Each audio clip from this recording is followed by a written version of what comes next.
Hello students, today we are discussing about the general science paper 2, that is biological science paper. So this paper contains 40 marks, and here it is the blueprint. So there are 6 academic standards are there, and these academic standards are divided, and the percentage is there. Here the academic AS1 is very important because 2 long answers and 2 to 3 short answers will come from this academic standard. So this is the blueprint of biological science, and now we'll discuss about the various chapters, their weightages also. So now we'll discuss about the chapter 1, nutrition, the food supply system. It is very important chapter, and we can expect 6 to 8 marks from this chapter. See here in the important things are 4 experiments. From these 4 experiments, one experiment definitely will come in annual examination. And what are those 4 experiments? The one is starch experiment. ఆహార మొక్కలో పిండి పదార్థాలను తయారు చేసుకుంటాయని ఒక experiment ఉంటుంది. ఆ experiment important, starch experiment. Then oxygen releasing experiment. నీటిలో ఉండే మొక్కలు కిరణజన్య సంయోగక్రియలో ఆక్సిజన్ని విడుదల చేస్తాయని హైడ్రిల్లా తర్వాత ఇలోడియా మొక్కల ద్వారా నిరూపిస్తాం. ఆ ఎక్స్పెరిమెంట్ కూడా ఇంపార్టెంట్గా ఉంటుంది. తర్వాత కార్బన్ డైఆక్సైడ్, కిరణజన్య సంయోగక్రియకు కార్బన్ డైఆక్సైడ్ అవసరమని నిరూపించి ప్రయోగం ఉంటుంది. ఈ ప్రయోగాన్ని మనం హాఫ్ లీఫ్ ఎక్స్పెరిమెంట్ అని చెప్తాం. మోల్స్ ఆఫ్ లీఫ్ ఎక్స్పెరిమెంట్ అని కూడా చెప్పడం జరుగుతుంది. తర్వాత పిండి పదార్థానికి లైట్ అవసరం అని చెప్పేసి, కాంతి అవసరమని నిరూపించు ప్రయోగం ఉంటుంది. సో ఈ 4 ప్రయోగాలలో ఖచ్చితంగా మనకి యాన్యువల్ ఎగ్జామినేషన్ లోపల వస్తుంది. ఎప్పుడైనా ఎగ్జామ్లో ఎక్స్పెరిమెంటేషన్స్ కింద లాంగ్ ఆన్సర్లో ఈ ఎక్స్పెరిమెంట్స్ అడిగినప్పుడు మొదట మనం ఆ ఎక్స్పెరిమెంట్ యొక్క ఏం రాయాల్సి ఉంటుంది. తర్వాత ఆపరేటర్స్, దానికి కావాల్సిన పదార్థాలు ఏంటి, వస్తువులు ఏంటి రాయాల్సి వస్తుంది. తర్వాత ప్రాసెస్ ఏం జరుగుతుంది. తర్వాత రిజల్ట్. సో ఏం, మెటీరియల్, ప్రొసీజర్ అండ్ రిజల్ట్స్. ఒకవేళ ఏమైనా ఉంటే ఫైండింగ్స్ కూడా రావడం జరుగుతుంది. దీంతో పాటుగా డయాగ్రామ్స్ కూడా డ్రా చేయాల్సి వస్తుంది. కాబట్టి ఈ 4 ఎక్స్పెరిమెంట్స్ని చాలా జాగ్రత్తగా చూసుకోవాలి. ఇందులో ఒకవేళ వెరీ షార్ట్ ఆన్సర్స్ లోపల అడిగితే మనకు వెరీ షార్ట్ ఆన్సర్స్ లోపల కూడా 2 మార్క్స్ రావడం జరుగుతుంది. ఆ 2 మార్క్స్ షార్ట్ ఆన్సర్స్లో 2 మార్క్స్ రావడం జరుగుతుంది. ఆ 2 మార్క్స్ లోపల మనకి ఈ ఎక్స్పెరిమెంట్కి కావాల్సిన మెటీరియల్స్ ఏవని అడుగుతాడు, లేదా ఈ ఎక్స్పెరిమెంట్ లోపల వాడే రసాయనాలు ఏంటి అని అడుగుతారు. For example carbon dioxide experiment ఉంటుంది. ఈ కార్బన్ డైఆక్సైడ్ ఎక్స్పెరిమెంట్లో మనం KOH, పొటాషియం హైడ్రాక్సైడ్ని యూజ్ చేస్తాం. సో KOH యొక్క విధి ఏంటి అని అడగడం జరుగుతుంది. సో ఇలా ప్రతి పాయింట్స్ని కూడా మనం కవర్ చేయాల్సి వస్తుంది అన్నమాట. తర్వాత hydrilla experiment, oxygen releasing experiment లేదా హైడ్రిల్లా ఎక్స్పెరిమెంట్ అని చెప్తారు. ఈ హైడ్రిల్లా ఎక్స్పెరిమెంట్ లోపల తీసుకోవాల్సిన జాగ్రత్తలు ఏంటి, తర్వాత ఈ ప్రయోగ విధానం ఏంటి అని కూడా చూసుకోవాల్సి వస్తుంది. ఈ ఫోటోసింథసిస్ అనే ప్రక్రియలో ప్రధానంగా మొక్కలు పిండి పదార్థాలను తయారు చేసుకుంటాయి. కాబట్టి ఈ మొక్కల్ని మనం స్వయం పోషకాలు అని చెప్తాం. స్వయం పోషకాలతో పాటు పరపోషకాలు కూడా ఉంటాయి. పరపోషకాలు అంటే ఏవైతే తమంతటా తాము ఆహారాన్ని తయారు చేసుకోవో వాటిని పరపోషకాలు అని చెప్తాం. మొక్కలైన స్వయం పోషకాలు ఎలా ఆహార పదార్థాన్ని తయారు చేసుకుంటాయి అంటే కిరణజన్య సంయోగక్రియ ద్వారా అని చెప్తాం. ఈ కిరణజన్య సంయోగక్రియకు మనకి అవసరమైన అంశాలు ఏంటి, ఘటకాలు ఏంటి, లేదా కాంపోనెంట్స్ ఏంటి అని అడుగుతాడు. సో ఏదైనా ఒక పత్రం కిరణజన్య సంయోగక్రియ జరపాలి అంటే దానికి ప్రధానంగా కార్బన్ డైఆక్సైడ్ అవసరం, నీరు అవసరం, దాంతో పాటుగా కాంతి, దాంతో పాటుగా ముఖ్యమైన పత్రాల లోపల ఉండే పత్రహరితం అనేది అవసరం. సో ఈ 4 అంశాలు మనకి, ఈ 4 కాంపోనెంట్స్ కిరణజన్య సంయోగక్రియ జరగడానికి కావాలి. కిరణజన్య సంయోగక్రియ ఎలా జరుగుతుంది అంటే ఇది 2 దశల లోపల జరుగుతుంది. మొదటి దశని మనం లైట్ ఫేజ్ అని చెప్తాం, లేదా కాంతి దశ అని చెప్తాం. రెండవ దశని నిష్కాంతి దశ అని చెప్తాం, లేదా డార్క్ రియాక్షన్ అని చెప్తాం. కాంతి దశ అంటే కాంతి సమక్షం లోపల మాత్రమే జరుగుతుంది కాబట్టి కాంతి దశ అని చెప్తాం. ఇది జరగడానికి క్లోరోఫిల్ అనేది, పత్రహరితం అనేది ఖచ్చితంగా కావాల్సి ఉంటుంది. లైట్ ఉన్నప్పుడు మాత్రమే జరుగుతుంది. ఇందులో మనకి 3 దశల లోపల జరుగుతుంది కాంతి దశ అనేది. సో కాంతి దశను వివరించి అది ఎలా జరుగుతుందో రాయండి అని అంటాడు. కాంతి దశలో జరిగేటప్పుడు ఆ 3 స్టెప్స్ రాయాల్సి ఉంటుంది. మొదటి స్టెప్స్ ఏంటంటే కాంతిని అబ్జర్వ్ చేయడం, అబ్జర్వేషన్ ఆఫ్ లైట్.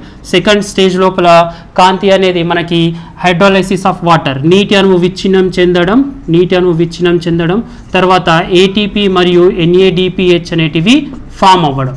సో ఈ 3 దశల లోపల కాంతి దశ జరుగుతుంది. కాబట్టి ఇది మనకి లాంగ్ ఆన్సర్ లోపల AS1 కింద విషయ అవగాహన లోపల మనకి అడిగే క్వశ్చన్ ఎక్కువగా ఉంటుంది. కాబట్టి కాంతి దశ గురించి చాలా జాగ్రత్తగా తీసుకోవాలి. ఇందులోపలనే హిల్ రియాక్షన్ కూడా మనకి 2 మార్క్స్ లోపల అడుగుతాడు. కాబట్టి హిల్ రియాక్షన్ అంటే ఏంటో కూడా చేయాల్సి వస్తుంది. తర్వాత నిష్కాంతి దశ అంటే ఏంటి అని అడుగుతాడు. నిష్కాంతి దశ అంటే కాంతి లేకుండా కూడా జరిగే దశను నిష్కాంతి దశ అని చెప్తాడు. ఈ నిష్కాంతి దశ యొక్క ఇంపార్టెంట్ ఏంటంటే ఇందులోపల కార్బన్ డైఆక్సైడ్ అనేది ఫిక్సేషన్ చెంది గ్లూకోజ్గా మారుతుంది. కాబట్టి దీన్ని కర్బన స్థాపన దశ అని కూడా చెప్తాం.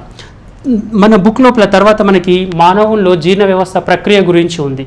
ఎలా జీర్ణ వ్యవస్థ జరుగుతుంది, జీర్ణ ప్రక్రియ ఎలా జరుగుతుంది అని చెప్తాడు. ఈ జీర్ణ ప్రక్రియ లోపల మనం ఫ్లో చార్ట్ చూసుకోవాల్సి ఉంటుంది. ఈ ఫ్లో చార్ట్ లోపల ఏమేమి భాగాలు మన జీర్ణ ప్రక్రియకి సంబంధించి ఏ భాగాలు ఉన్నాయో అవన్నీ రాయాల్సి వస్తుంది. తర్వాత జీర్ణ ప్రక్రియ ప్రాసెస్, ఇది మనకి లాంగ్ ఆన్సర్ లోపల అడిగే ఛాన్సెస్ ఎక్కువగా ఉంటుంది. కాబట్టి మానవుల్లో జీర్ణక్రియ జరిగే విధానాన్ని వివరించండి అని అంటాడు. సో అలా వివరించండి అన్నప్పుడు మనం మన నోటితో ప్రారంభమై పాయుతో అంతమయ్యే దశగా ఉంటుంది కదా. సో ఆ భాగాలన్నీ రాసి ఏ భాగం లోపల ఏమేమి జరుగుతుందో రాయాల్సి వస్తుంది. ఇందులో ప్రధానంగా మనకి స్టమక్ లోపల జరిగే ఇంపార్టెంట్ ప్రాసెస్ ఉంటుంది. ఉదరం లోపల స్టమక్ లోపల ఏం జరుగుతుంది అంటే ఇక్కడ కార్బోహైడ్రేట్స్ అనేటివి జీర్ణం కావు. ఎందుకు జీర్ణం కావు అని అడుగుతాడు. కార్బోహైడ్రేట్స్ జీర్ణం కావాలంటే మనకి ఆల్కలైన్ మీడియం కావాలి. ఆ ఆల్కలైన్ మీడియం మనకి స్టమక్ లోపల ఉండదు. ఎందుకు ఉండదంటే ఇక్కడ HCl అనేది ఉంటుంది, యాసిడ్ మీడియం ఉంటుంది. కాబట్టి ఆమ్ల స్వభావం ఎక్కువగా ఉంటుంది. కాబట్టి మనకి కార్బోహైడ్రేట్స్ అనేటివి జీర్ణం కావు. సో ఇక్కడ ఈ స్టమక్ లోపల జరిగే ప్రక్రియ చూసుకోవాల్సి వస్తుంది. దాంతోపాటుగా మనకి బోలస్ అంటే ఏంటి అని అడుగుతాడు. బోలస్ అంటే ఏంటి అని అడుగుతాడు. సో బోలస్ అంటే మనం నమిలిన తర్వాత ముద్దగా ఏర్పడే భాగం ఉంటుంది కదా, ఆ ఆహార పదార్థాన్ని బోలస్ అని చెప్తాం. తర్వాత కైమ్ అంటే ఏంటి అని అడుగుతాడు. సో కైమ్ అంటే మనకి స్టమక్ లోపల నమిలిన తర్వాత ఒక చిన్న ముద్ద లాంటి భాగం ఏర్పడుతుంది, దాన్ని మనం కైమ్ అని చెప్తామన్నమాట. సో బోలస్, కైమ్ ఈ 2 టర్మ్స్ కూడా ఇంపార్టెంట్గా ఉంటుంది. తర్వాత జీర్ణ వ్యవస్థకి సంబంధించి మనకి ఎంజైమ్స్ టేబుల్ ఉంటుంది. ఆ ఎంజైమ్స్ టేబుల్ కూడా చాలా ఇంపార్టెంట్గా ఉంటుంది అనమాట. ఇందులో ఆంత్రరస ఎంజైమ్స్, తర్వాత చిన్న ప్రేగు నుండి ఉత్పత్తి అయ్యే శ్లేష్మ రసానికి సంబంధించిన ఎంజైమ్స్ ఉంటాయి. దాంతోపాటుగా మనకి కాలేయం నుండి, లివర్ నుండి ప్రొడ్యూస్ అయ్యే బైల్ జ్యూస్ అనేది కూడా ఉంటుంది. సో ఈ బైల్ జ్యూస్ యొక్క ఇంపార్టెంట్ ఏంటంటే ఇందులోపల ఎలాంటి ప్రోటీన్స్ కానీ ఎంజైమ్స్ కానీ ఏమీ ఉండవు. ఇందులో కేవలం లవణాలు మాత్రమే ఉంటాయి. సో ఈ టేబుల్ ఇంపార్టెంట్, దాంతోపాటు జీర్ణ వ్యవస్థ యొక్క ప్రాసెస్ ఇంపార్టెంట్, ఈ ఫ్లో చార్ట్ కూడా ఇంపార్టెంట్గా ఉంటుంది. తర్వాత మనకి మాల్ న్యూట్రిషన్ గురించి ఉంటుంది. మాల్ న్యూట్రిషన్ అంటే మనం తీసుకునే ఆహార పదార్థాల్లో 1 లేదా అంతకంటే తక్కువ పోషకాలు ఉన్నటువంటి, అంటే సరైన మోతాదులలో పోషకాలు లేకపోతే అలాంటి ఆహారాన్ని మాల్ న్యూట్రిషన్ అని చెప్తాం. ఈ మాల్ న్యూట్రిషన్కి సంబంధించి ప్రోటీన్ క్యాలరీ డెఫిషియన్సీ న్యూట్రిషన్స్ ఉన్నాయి, ప్రోటీన్ క్యాలరీ డిఫిషియన్సీ న్యూట్రిషన్స్ ఉన్నాయన్నమాట. అందులో మనం క్వాషార్కర్, మెరాస్మస్, తర్వాత ఓబియాసిటీ, తర్వాత కొన్ని విటమిన్ డెఫిషియన్సీ డిసీజెస్ కూడా చూస్తాం. ఈ మాల్ న్యూట్రిషన్ కూడా కొంచెం చదవాల్సి వస్తుంది. దాంతోపాటు మనకి విటమిన్ టేబుల్ ఉంటుంది. ఈ విటమిన్ టేబుల్ని కూడా ఇంపార్టెంట్గా చూడాల్సి వస్తుంది. మనకి మల్టిపుల్ చాయిస్ లోపల ఇవి రావడం జరుగుతుంది. సో AS1 కింద, అకాడమిక్ స్టాండర్డ్ 1 కింద అడిగే క్వశ్చన్స్ ఏంటి? కిరోజన సంయోగక్రియలో కాంతి దశను వివరించండి అంటాడు, మానవుని జీర్ణ వ్యవస్థ ప్రక్రియను వివరించండి అంటాడు, లేకపోతే మాల్ న్యూట్రిషన్ అంటే ఏంటి దాన్ని వివరించండి అంటాడు. దాంతోపాటుగా మనకి వెరీ షార్ట్ ఆన్సర్స్ లోపల విటమిన్ టేబుల్ నుండి, దాంతోపాటుగా ఈ ఎంజైమ్స్ టేబుల్ నుండి కూడా అడిగే క్వశ్చన్స్ ఆస్కారం ఎక్కువగా ఉంటుంది. కాబట్టి మనకి ఖచ్చితంగా ఇందులో 4 మార్కులకి ఈ ఎక్స్పెరిమెంట్స్ అనేవి వస్తాయి. ఈ 4 ఎక్స్పెరిమెంట్లో ఖచ్చితంగా ఏదో ఒకటి ఖచ్చితంగా వస్తుంది. కాబట్టి ఈ చాప్టర్ చాలా ఇంపార్టెంట్. అందుకే దీనికి మనం 6 నుండి 8 మార్కులు వస్తాయని చెప్పామన్నమాట. సో నెక్స్ట్ చాప్టర్ 2 రెస్పిరేషన్ చూద్దాం.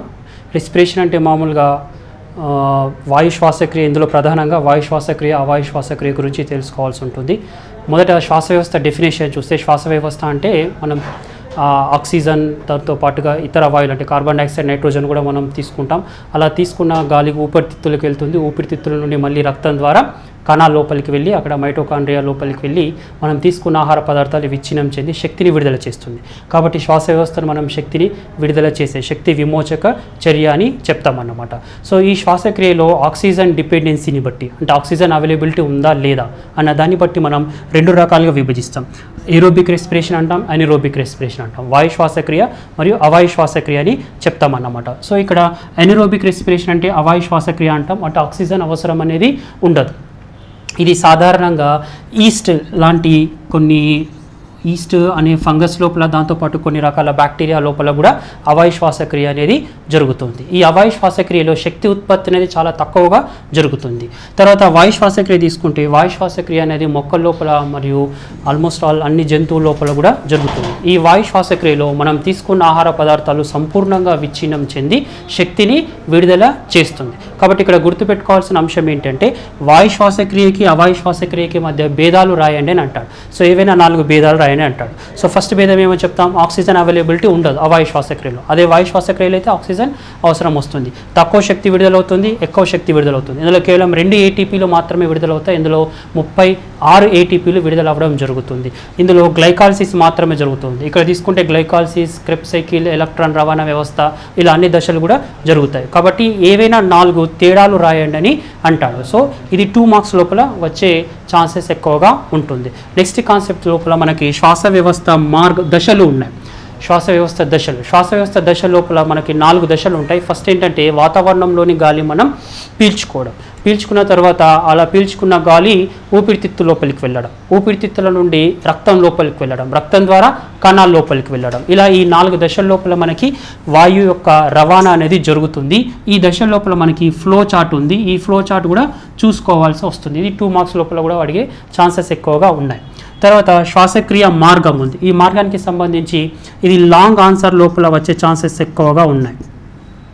4 మార్కులకి AS1 కింద, అకాడమిక్ స్టాండర్డ్ 1 కింద వచ్చే క్వశ్చన్ అంటే మానవులో శ్వాస వ్యవస్థ మార్గాన్ని రాయండి అని అంటాడు. సో మన శ్వాస వ్యవస్థ నాసికతో స్టార్ట్ అవ్వడం జరుగుతుంది. సో నాసిక రంధ్రాలు, తర్వాత నాసిక కుహరము, తర్వాత గ్రసని, స్వరపేటిక నుండి శ్వాస నాళికలు, శ్వాస నాళము, ఊపిరితిత్తులు, అలా ఊపిరితిత్తుల నుండి మళ్ళీ అల్వియోలేకి వెళ్తుంది. అల్వియోలే అని చెప్తాం, అల్వియోలే లేదా వాయుగోనులు అని చెప్తాం. సో ఇలా మనం బయట నుండి తీసుకున్న గాలి నాసికా రంధ్రాల గుండా ఊపిరితిత్తులకి, తర్వాత ఊపిరితిత్తులోని వాయుగోనుల లోపలికి వెళ్ళిపోతుంది.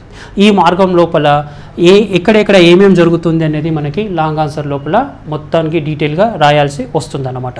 ఇక్కడ గుర్తుపెట్టుకోవాల్సిన అంశం అల్వియోలే లేదా వాయుగోనులు. వాయుగోనుల యొక్క పాత్ర ఏంటంటే, ఇవి ఊపిరితిత్తుల యొక్క నిర్మాణాత్మక మరియు క్రియాత్మక ప్రమాణాలు. ఇక్కడే వాయువుల వినిమయం అనేది జరుగుతుంది, ఎక్స్చేంజ్ ఆఫ్ గ్యాసెస్, వాయువుల వినిమయం అనేది జరుగుతుంది. అంటే వాయువుల వినిమయం అంటే మన కణం లోపల వివిధ జీర్ణ వ్యవస్థల వల్ల, వివిధ జీవ ప్రక్రియల వల్ల కార్బన్ డైఆక్సైడ్ మరియు ఇతర వ్యర్థ పదార్థాలు ఉత్పత్తి అవుతాయి. ఇలా ఉత్పత్తి అయిన వ్యర్థ పదార్థాలు రక్తం గుండా మళ్ళీ ఊపిరితిత్తు లోపలికి వెళ్ళిపోతుంది. సో ఇక్కడ అల్వియోలే లోపల కార్బన్ డైఆక్సైడ్ అనేది వివిధ జీవన ప్రక్రియల ఫలితంగా ఏర్పడిన కార్బన్ డైఆక్సైడ్ ఊపిరితిత్తులోని అల్వియోలేకి చేరుతుంది.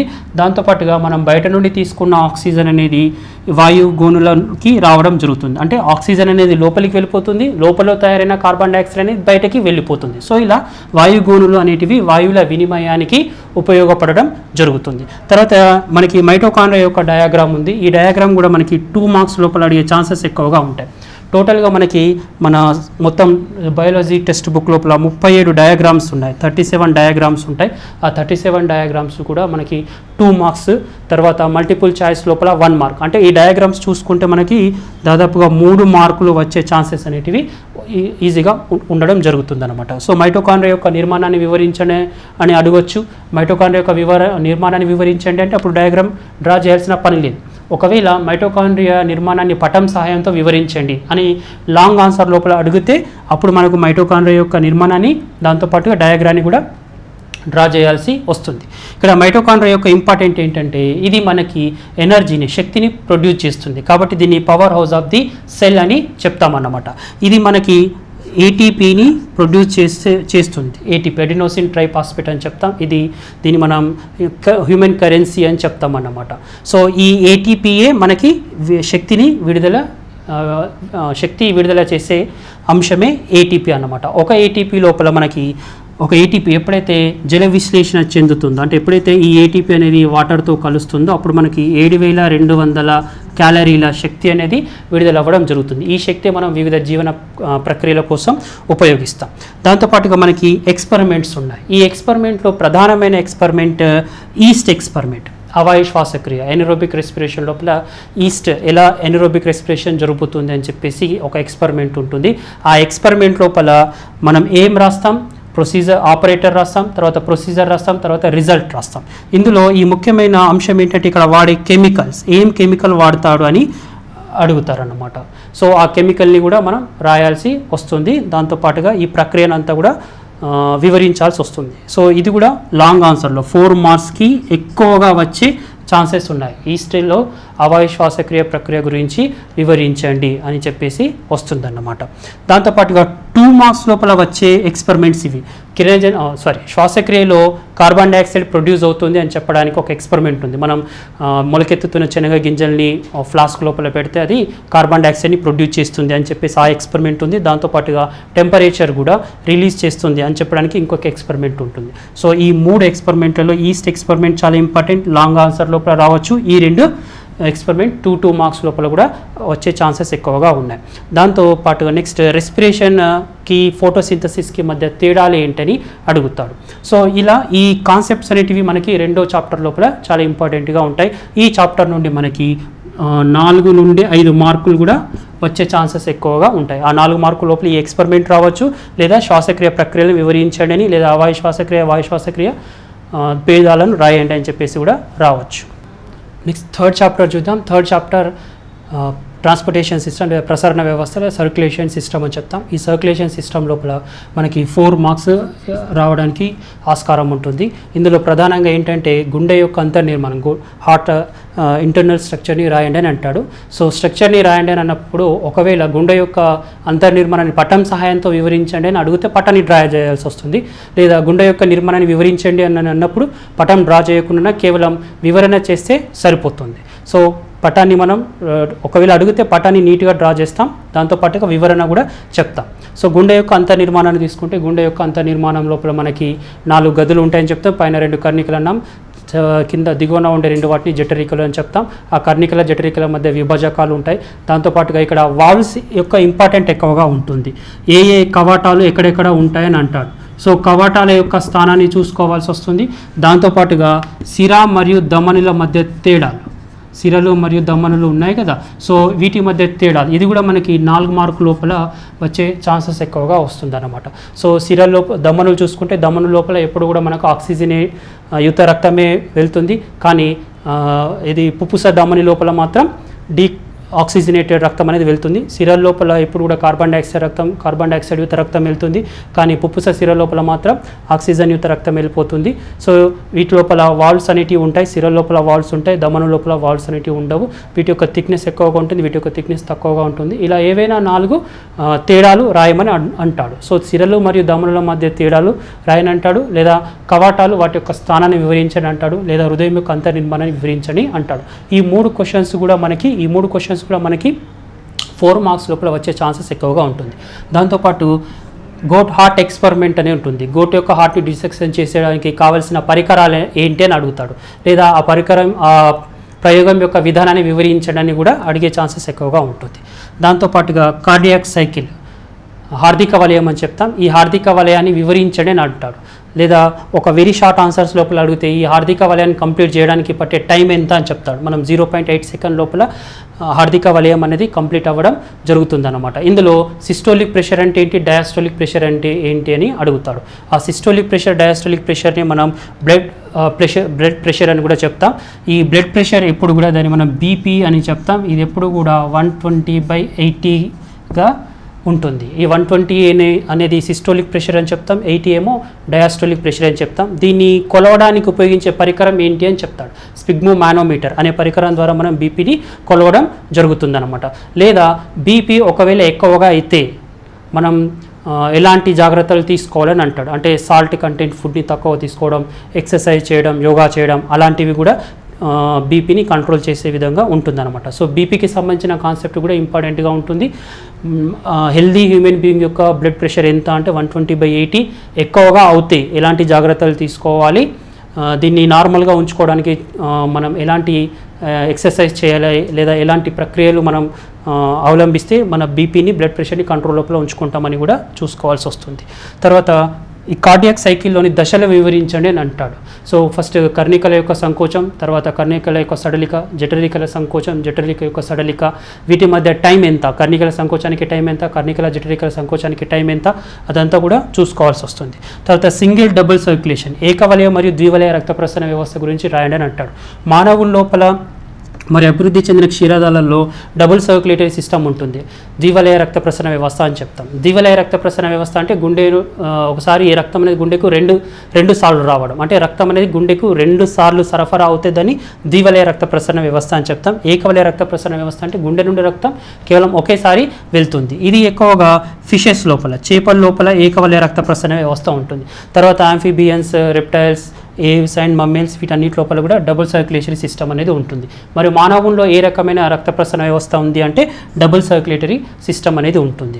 తర్వాత సంవృత మరియు వివృత రక్త ప్రసరణ వ్యవస్థ, open type and closing type circulatory system అంటే ఏంటి అని కూడా అడుగుతాడు. ఓపెన్ టైప్ అంటే రక్తం అనేది రక్తనాళాల లోపల ప్రవహించదు. ఫర్ ఎగ్జాంపుల్ కాక్రోచ్ లోపల open type of blood circulatory system ఉంటుంది. క్లోజ్డ్ టైప్ అంటే రక్తం అనేది రక్తనాళాల లోపల బంధించబడి ప్రయాణిస్తుంది. ఇది మానవుల లోపల మరియు ఇతర అభివృద్ధి చెందిన జీవులలో క్లోజ్డ్ టైప్ రక్త ప్రసరణ వ్యవస్థ ఉంటుంది.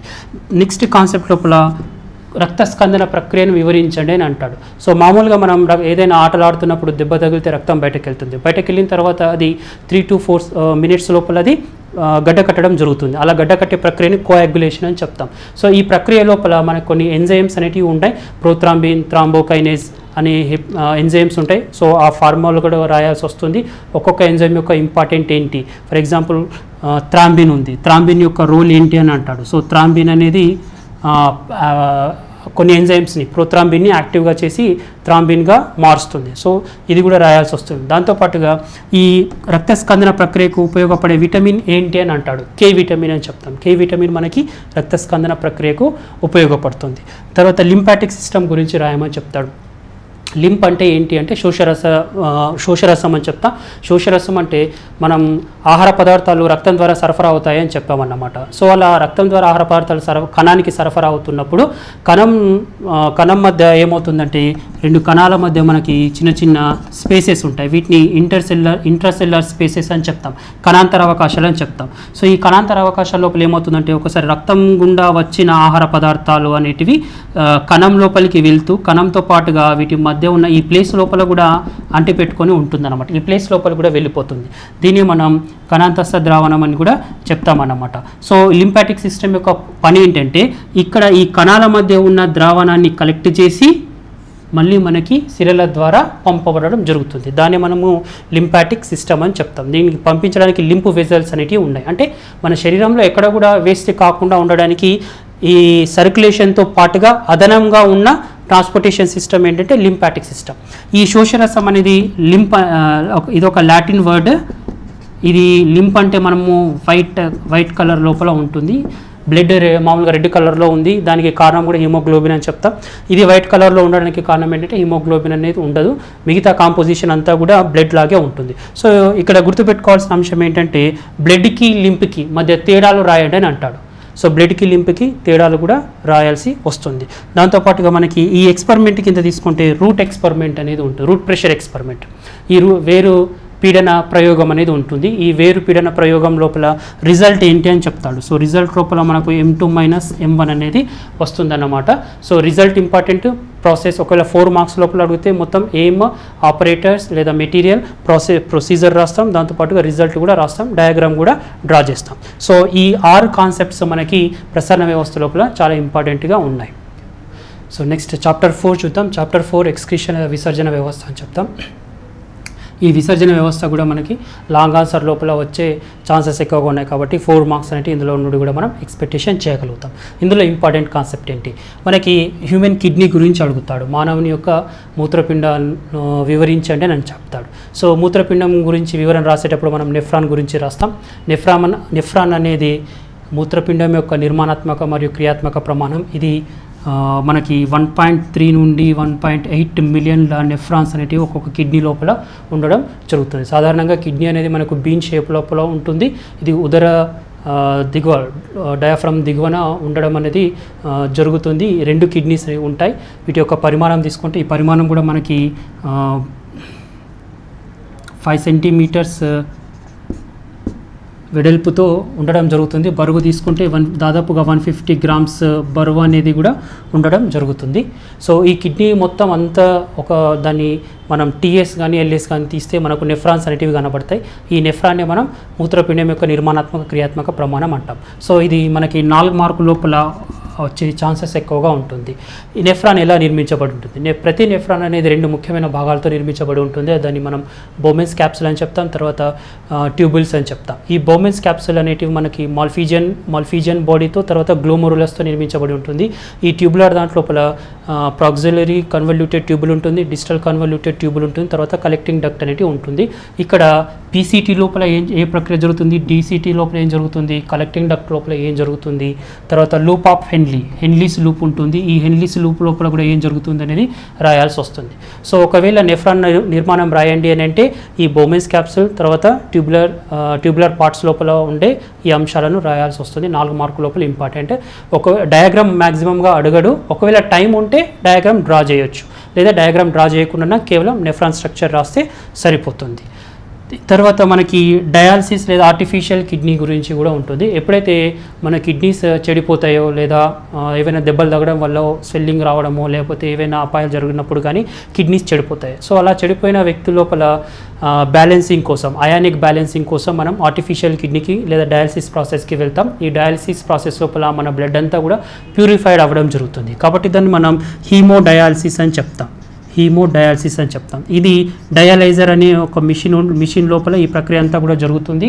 ఇందులో వాడే కెమికల్ ఏంటంటే హెపారిన్ అనే కెమికల్ని వాడతారు. అది రక్తం గడ్డకట్టకుండా కూడా ఉపయోగపడుతుంది. సో ఆర్టిఫిషియల్ కిడ్నీ కూడా మనకి 4 మార్కుల లోపల అడిగిన సందర్భాలు ఉన్నాయి. ఫస్ట్ ఎగ్జామ్ లోపల essay 1 లోపల మనకి 4 మార్కుల లోపల ఈ డయాలసిస్ లేదా ఆర్టిఫిషియల్ కిడ్నీ గురించి అడిగాడు. కాబట్టి ఈ కాన్సెప్ట్ కూడా చూసుకోవాల్సి వస్తుంది. తర్వాత యూరిన్ ఫార్మేషన్ చూద్దాం. యూరిన్ ఫార్మేషన్ అనేది మానవుల్లో మనకి 4 స్టెప్స్ లోపల జరుగుతుంది, 4 దశల లోపల జరుగుతుంది. ఫస్ట్ దశను మనం గ్లోమరల్స్ ఫిల్ట్రేషన్ అని చెప్తాం. సెకండ్ దశని ట్యూబులర్ రీఅబ్జర్ప్షన్, ట్యూబులర్ సెక్రిషన్, తర్వాత ఫార్మేషన్ ఆఫ్ హైపర్ కాన్సన్ట్రేటిక్ యూరిన్ అని చెప్తాం అన్నమాట. సో ఈ ట్యూబులర్ ఫిల్ట్రేషన్ అనేది మనకి బోమెన్స్ క్యాప్సుల్ లోపల జరుగుతుంది. ట్యూబులర్ రీఅబ్జర్ప్షన్ అనేది పీసీటీ లోపల జరుగుతుంది. సెక్రిషన్ అనేది డీసీటీ లోపల జరుగుతుంది. తర్వాత ఫార్మేషన్ ఆఫ్ హయ్యర్ కాన్సన్ట్రేటిక్ యూరిన్ అనేది చివరి దశ లోపల జరుగుతుంది. ఇందులో ఈ హయ్యర్ కాన్సన్ట్రేటిక్ యూరిన్ తీసుకుంటే మనకి దాదాపుగా ఎక్కువ కాన్సెప్ట్ లోపల నీరు ఉంటుంది, దాంతోపాటుగా కొన్ని లవణాలు కూడా ఉండడం జరుగుతుంది. సో వీటి బ్యాలెన్సింగ్ అంటే ఏ పర్సెంటేజ్ లోపల ఉంటాయో కూడా రాయమని అడుగుతాడు. సో ఇది కూడా 4 మార్కుల లోపల వచ్చే ఛాన్సెస్ ఉంటుంది.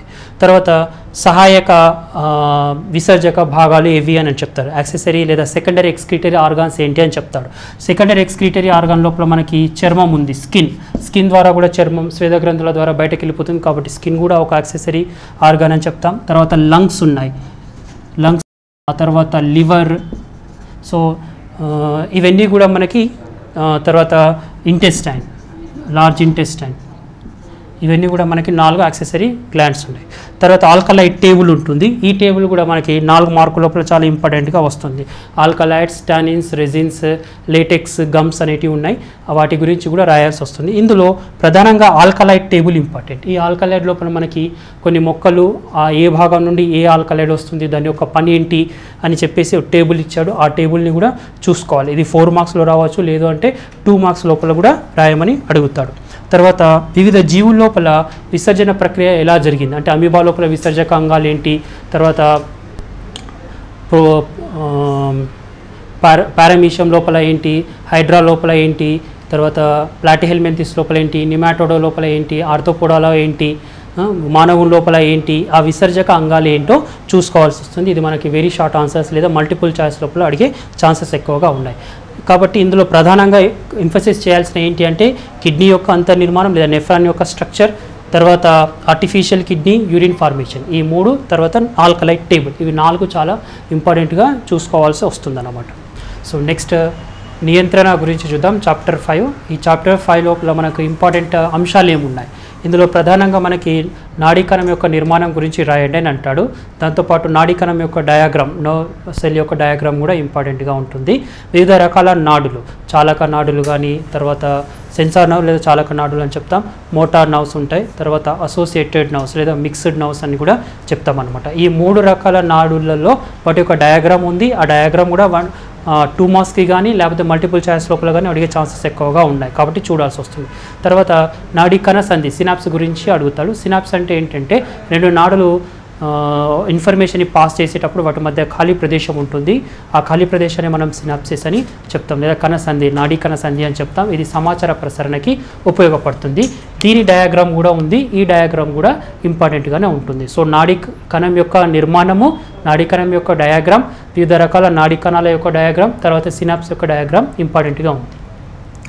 సెకండ్ కాన్సెప్ట్, ఇందులో వివిధ రకాల నాడీ వ్యవస్థలు ఉన్నాయి. మన శరీరంలో 3 రకాల నాడీ వ్యవస్థలు ఉంటాయి. కేంద్రీయ నాడీ వ్యవస్థ లేదా సెంట్రల్ నర్వ్ సిస్టమ్ అని చెప్తాం, పరదీయ నాడీ వ్యవస్థ పెరిఫెరల్ నర్వ్ సిస్టమ్ అని చెప్తాం, లేదా ఏఎన్ఎస్ స్వతంత్ర స్వయం చోదిత నాడీ వ్యవస్థ అని చెప్తాం అన్నమాట. ఈ సెంట్రల్ నర్వ్ సిస్టమ్ లోపల మనకి 2 భాగాలు ఉంటాయి, బ్రెయిన్ తర్వాత స్పైనల్ కార్డ్, మెదడు మరియు వెన్నుముక అనే 2 భాగాలు ఉంటాయి. ఇందులో మనకి మెదడు యొక్క నిర్మాణాన్ని రాయండి అని అంటాడన్నమాట. మెదడు మనకి ఈ కపాలం లోపల రక్షించబడుతూ దాని చుట్టూ ఉండే ఎముకలు ఉంటాయి. దాంతోపాటు 3 లేయర్స్ ఉంటాయి, మెనెంజిస్ అని చెప్తాం. ఆ 3 లేయర్ల మధ్య లిక్విడ్ ఉంటుంది, దాన్ని మస్తిష్క మేరు ద్రవం అని చెప్తాం. దాంతోపాటుగా మెదడు ఎన్ని భాగాలు ఉంటాయంటే మనకి ముందు మెదడు, మధ్య మెదడు, వెనుక మెదడు ఉంది. ఆ 3 మెదడులకి సంబంధించిన ఇంకా భాగాలు ఉంటాయి. ఆ భాగాల యొక్క ఇంపార్టెంట్ ఏంటి అని టేబుల్ ఉంది. ఆ టేబుల్ కూడా చాలా ఇంపార్టెంట్గా ఉంటుంది, అది కూడా చూసుకోవాల్సి వస్తుంది. తర్వాత స్పైనల్ కార్డ్ లేదా వెన్నుముక గురించి ఇంపార్టెంట్ కూడా ఉంటుంది. వెన్నుముక అంటే దీని యొక్క పని ఏంటి అంటే ఇది మనకి అసంకల్పిత ప్రతీకార చర్య లోపల చాలా ఉపయోగపడుతుంది. అసంకల్పిత ప్రతీకార చర్యలు అంటే మెదడుతో సంబంధం లేకుండా జరిగే చర్యలన్నీ కూడా అసంకల్పిత ప్రతీకార చర్యలని చెప్తామన్నమాట. సో ఆ పనులు చేయడానికి మనకి స్పైనల్ కార్డ్ అనేది ఉపయోగపడుతుంది. ఇవి 2 కూడా మనకి సిఎన్ఎస్లో భాగంగా ఉంటాయి. తర్వాత పెరిఫెరల్ నర్వ్ సిస్టమ్ ఉంటుంది. ఈ పెరిఫెరల్ నర్వ్ సిస్టంలో లేదా పరదీయ నాడీ వ్యవస్థలో మనకి కపాల నాడులు మరియు కశేరు నాడులు, cranial nerves and spinal nerves అని చెప్తాం అన్నమాట. కపాల నాడులు మనకి 12 జతలు ఉంటాయి. ఈ 12 జతల కపాల నాడులలో 10వ నాడి పేరు ఇచ్చాడు మనకి వ్యాగస్ నాడి, తర్వాత 5వ నాడి కూడా ఉందన్నమాట. ఈ 10వ నాడి లేదా వ్యాగస్ నాడి మనకి గుండె యొక్క నియంత్రించడం, గుండెలో కొట్టుకోవడానికి ఇది ఉపయోగపడుతుంది. 5వ కపాల నాడి ఏమో మనం ఆహారం తీసుకునేటప్పుడు దవడలు నములుతాం కదా, సో ఆ దవడల యొక్క కదలికలను నియంత్రించడానికి 5వ కపాల నాడి ఉపయోగపడుతుంది. దాంతోపాటుగా స్పైనల్ నర్వ్స్ ఉంటాయి. ఈ స్పైనల్ నర్వ్స్ కూడా మనకి స్పైనల్ కార్డ్ నుండి ఉద్భవిస్తూ అవి గ్యాంగ్లియాని ఏర్పరచడానికి ఉపయోగపడతాయి. తర్వాత స్వతంత్ర నాడీ వ్యవస్థ లేదా స్వయం చోదిత నాడీ వ్యవస్థ అంటారు. ఇందులో మనకి సింపాథెటిక్ అండ్ పారాసింపాథెటిక్ అనే 2 రకాల నాడీ వ్యవస్థలు ఉన్నాయి. ఇవి 2 కూడా ఒకదానితో ఒకటి సమన్వయం చేసుకుంటూ మన శరీర భాగాలను నియంత్రిస్తాయి. ఒక ఎగ్జాంపుల్ తీసుకుంటే మన కంటి లోపల ప్యూపులా ఉంది కదా, లైట్ పడ్డప్పుడు మన ప్యూపుల్ అనేది తగ్గడం జరుగుతుంది లేదా ఒకసారి పెరగడం జరుగుతుంది. సో ఈ తగ్గడం పెరగడం అనే ఇవి 2 కూడా ఈ సింపాథెటిక్ మరియు పారాసింపాథెటిక్ లోపలనే ఉంటాయి. ఒక్కొక్కసారి యూరినరీ బ్లాడర్ ఫుల్ అవుతుంది, తర్వాత యూరిన్ పాస్ చేసిన తర్వాత అది దాని పరిమాణం తగ్గుతుంది. అలా ఫుల్ అవ్వడం తగ్గిపోవడం అనే ఇవి 2 కూడా సింపాథెటిక్ పారాసింపాథెటిక్ లోపల ఉంటాయి. పరిగెత్తేటప్పుడు మన గుండె చాలా వేగంగా కొట్టుకుంటుంది, దానికి కారణం సింపాథెటిక్. అదే నార్మల్ కండిషన్ లోపల ఉన్నప్పుడు నార్మల్గా కొట్టుకుంటుంది, దానికి పారాసింపాథెటిక్. ఇలా ఇవి 2 కూడా ఒకదాంతో ఒకటి కోఆర్డినేషన్ చేసుకుంటూ మన శరీరంలో పనిచేస్తాయి. సో ఈ 3 రకాల నాడీ వ్యవస్థ లోపల సిఎన్ఎస్ గురించి చాలా ఇంపార్టెంట్. ఇది 4 మార్క్ లోపల వచ్చే ఛాన్సెస్ ఉంటాయి. నెక్స్ట్ కాన్సెప్ట్ తీసుకుంటే మన బాడీ లోపల ఉండే హార్మోన్స్ గురించి ఒక టేబుల్ ఉంది. ఈ హార్మోన్ లోపల మనకి ల్యూటినైజింగ్ హార్మోన్ కానీ, ప్రొజెస్టిరాన్ కానీ, ఇన్సులిన్కి సంబంధించి మనకి ఇన్సులిన్ ఎక్కడి నుండి రిలీజ్ అవుతుంది, మనకి ఇన్సులిన్ యొక్క ఇంపార్టెంట్ ఏంటి అవి ఇచ్చాడు. తర్వాత టెస్టిస్ ముష్కాల నుండి పురుష హార్మోన్ రిలీజ్ అవ్వడం జరుగుతుంది. సో టెస్టోస్టిరాన్ అని చెప్తాం, టెస్టోస్టిరాన్ పురుష హార్మోన్ అని చెప్తాం. ఈ టెస్టోస్టిరాన్ మనకి స్పర్మ్ కౌంట్కి లేదా స్పర్మ్ రిలీజ్ అవ్వడానికి టెస్టోస్టిరాన్ ఉపయోగపడుతుంది. స్త్రీ హార్మోన్స్ ఉంటాయి, ప్రొజెస్టిరాన్ మరియు ప్రొజెస్టిరాన్ ఉంటుంది. ఈ ప్రొజెస్టిరాన్ మనకి పాల ఉత్పత్తికి, డెలివరీ అయిపోయిన తర్వాత పాల ఉత్పత్తికి ఉపయోగపడడం జరుగుతుంది. సో అలా స్త్రీ హార్మోన్స్, పురుష హార్మోన్స్ ఉన్నాయి, అవి చూసుకోవాల్సి వస్తుంది అన్నమాట. సో హార్మోన్ టేబుల్ ఇంపార్టెంట్, అది కూడా 4 మార్క్స్ లోపల అడిగే ఛాన్సెస్ ఉంటుంది ఇన్ఫర్మేషన్ స్కిల్ కింద. తర్వాత మొక్కల లోపల పెరుగుదల నియంత్రకాలు ఉన్నాయి, ఆక్సిన్స్, జిబ్బరిలిన్, సైటోకైనిన్, తర్వాత ఇథిలిన్.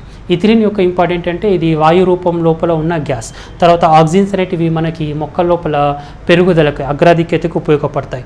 జిబ్బరిలిన్స్ అనేటివి జిబ్బరిలిన్స్ మనకు ప్రధానంగా మొక్క యొక్క ఎదుగుదలకి లేదా మొక్కలు ఇందులో జిబ్బరిలిన్స్ యొక్క సో ఆక్సిన్స్ జిబ్బరిలిన్స్ యొక్క ప్రాముఖ్యత ఏంటి కూడా మనకి డిస్క్రిప్షన్ ఇవ్వడం జరుగుతుంది. తర్వాత సైటోకైనిన్స్ ఉన్నాయి. ఈ సైటోకైనిన్స్ కణ విభజనకి ఉపయోగపడతాయి.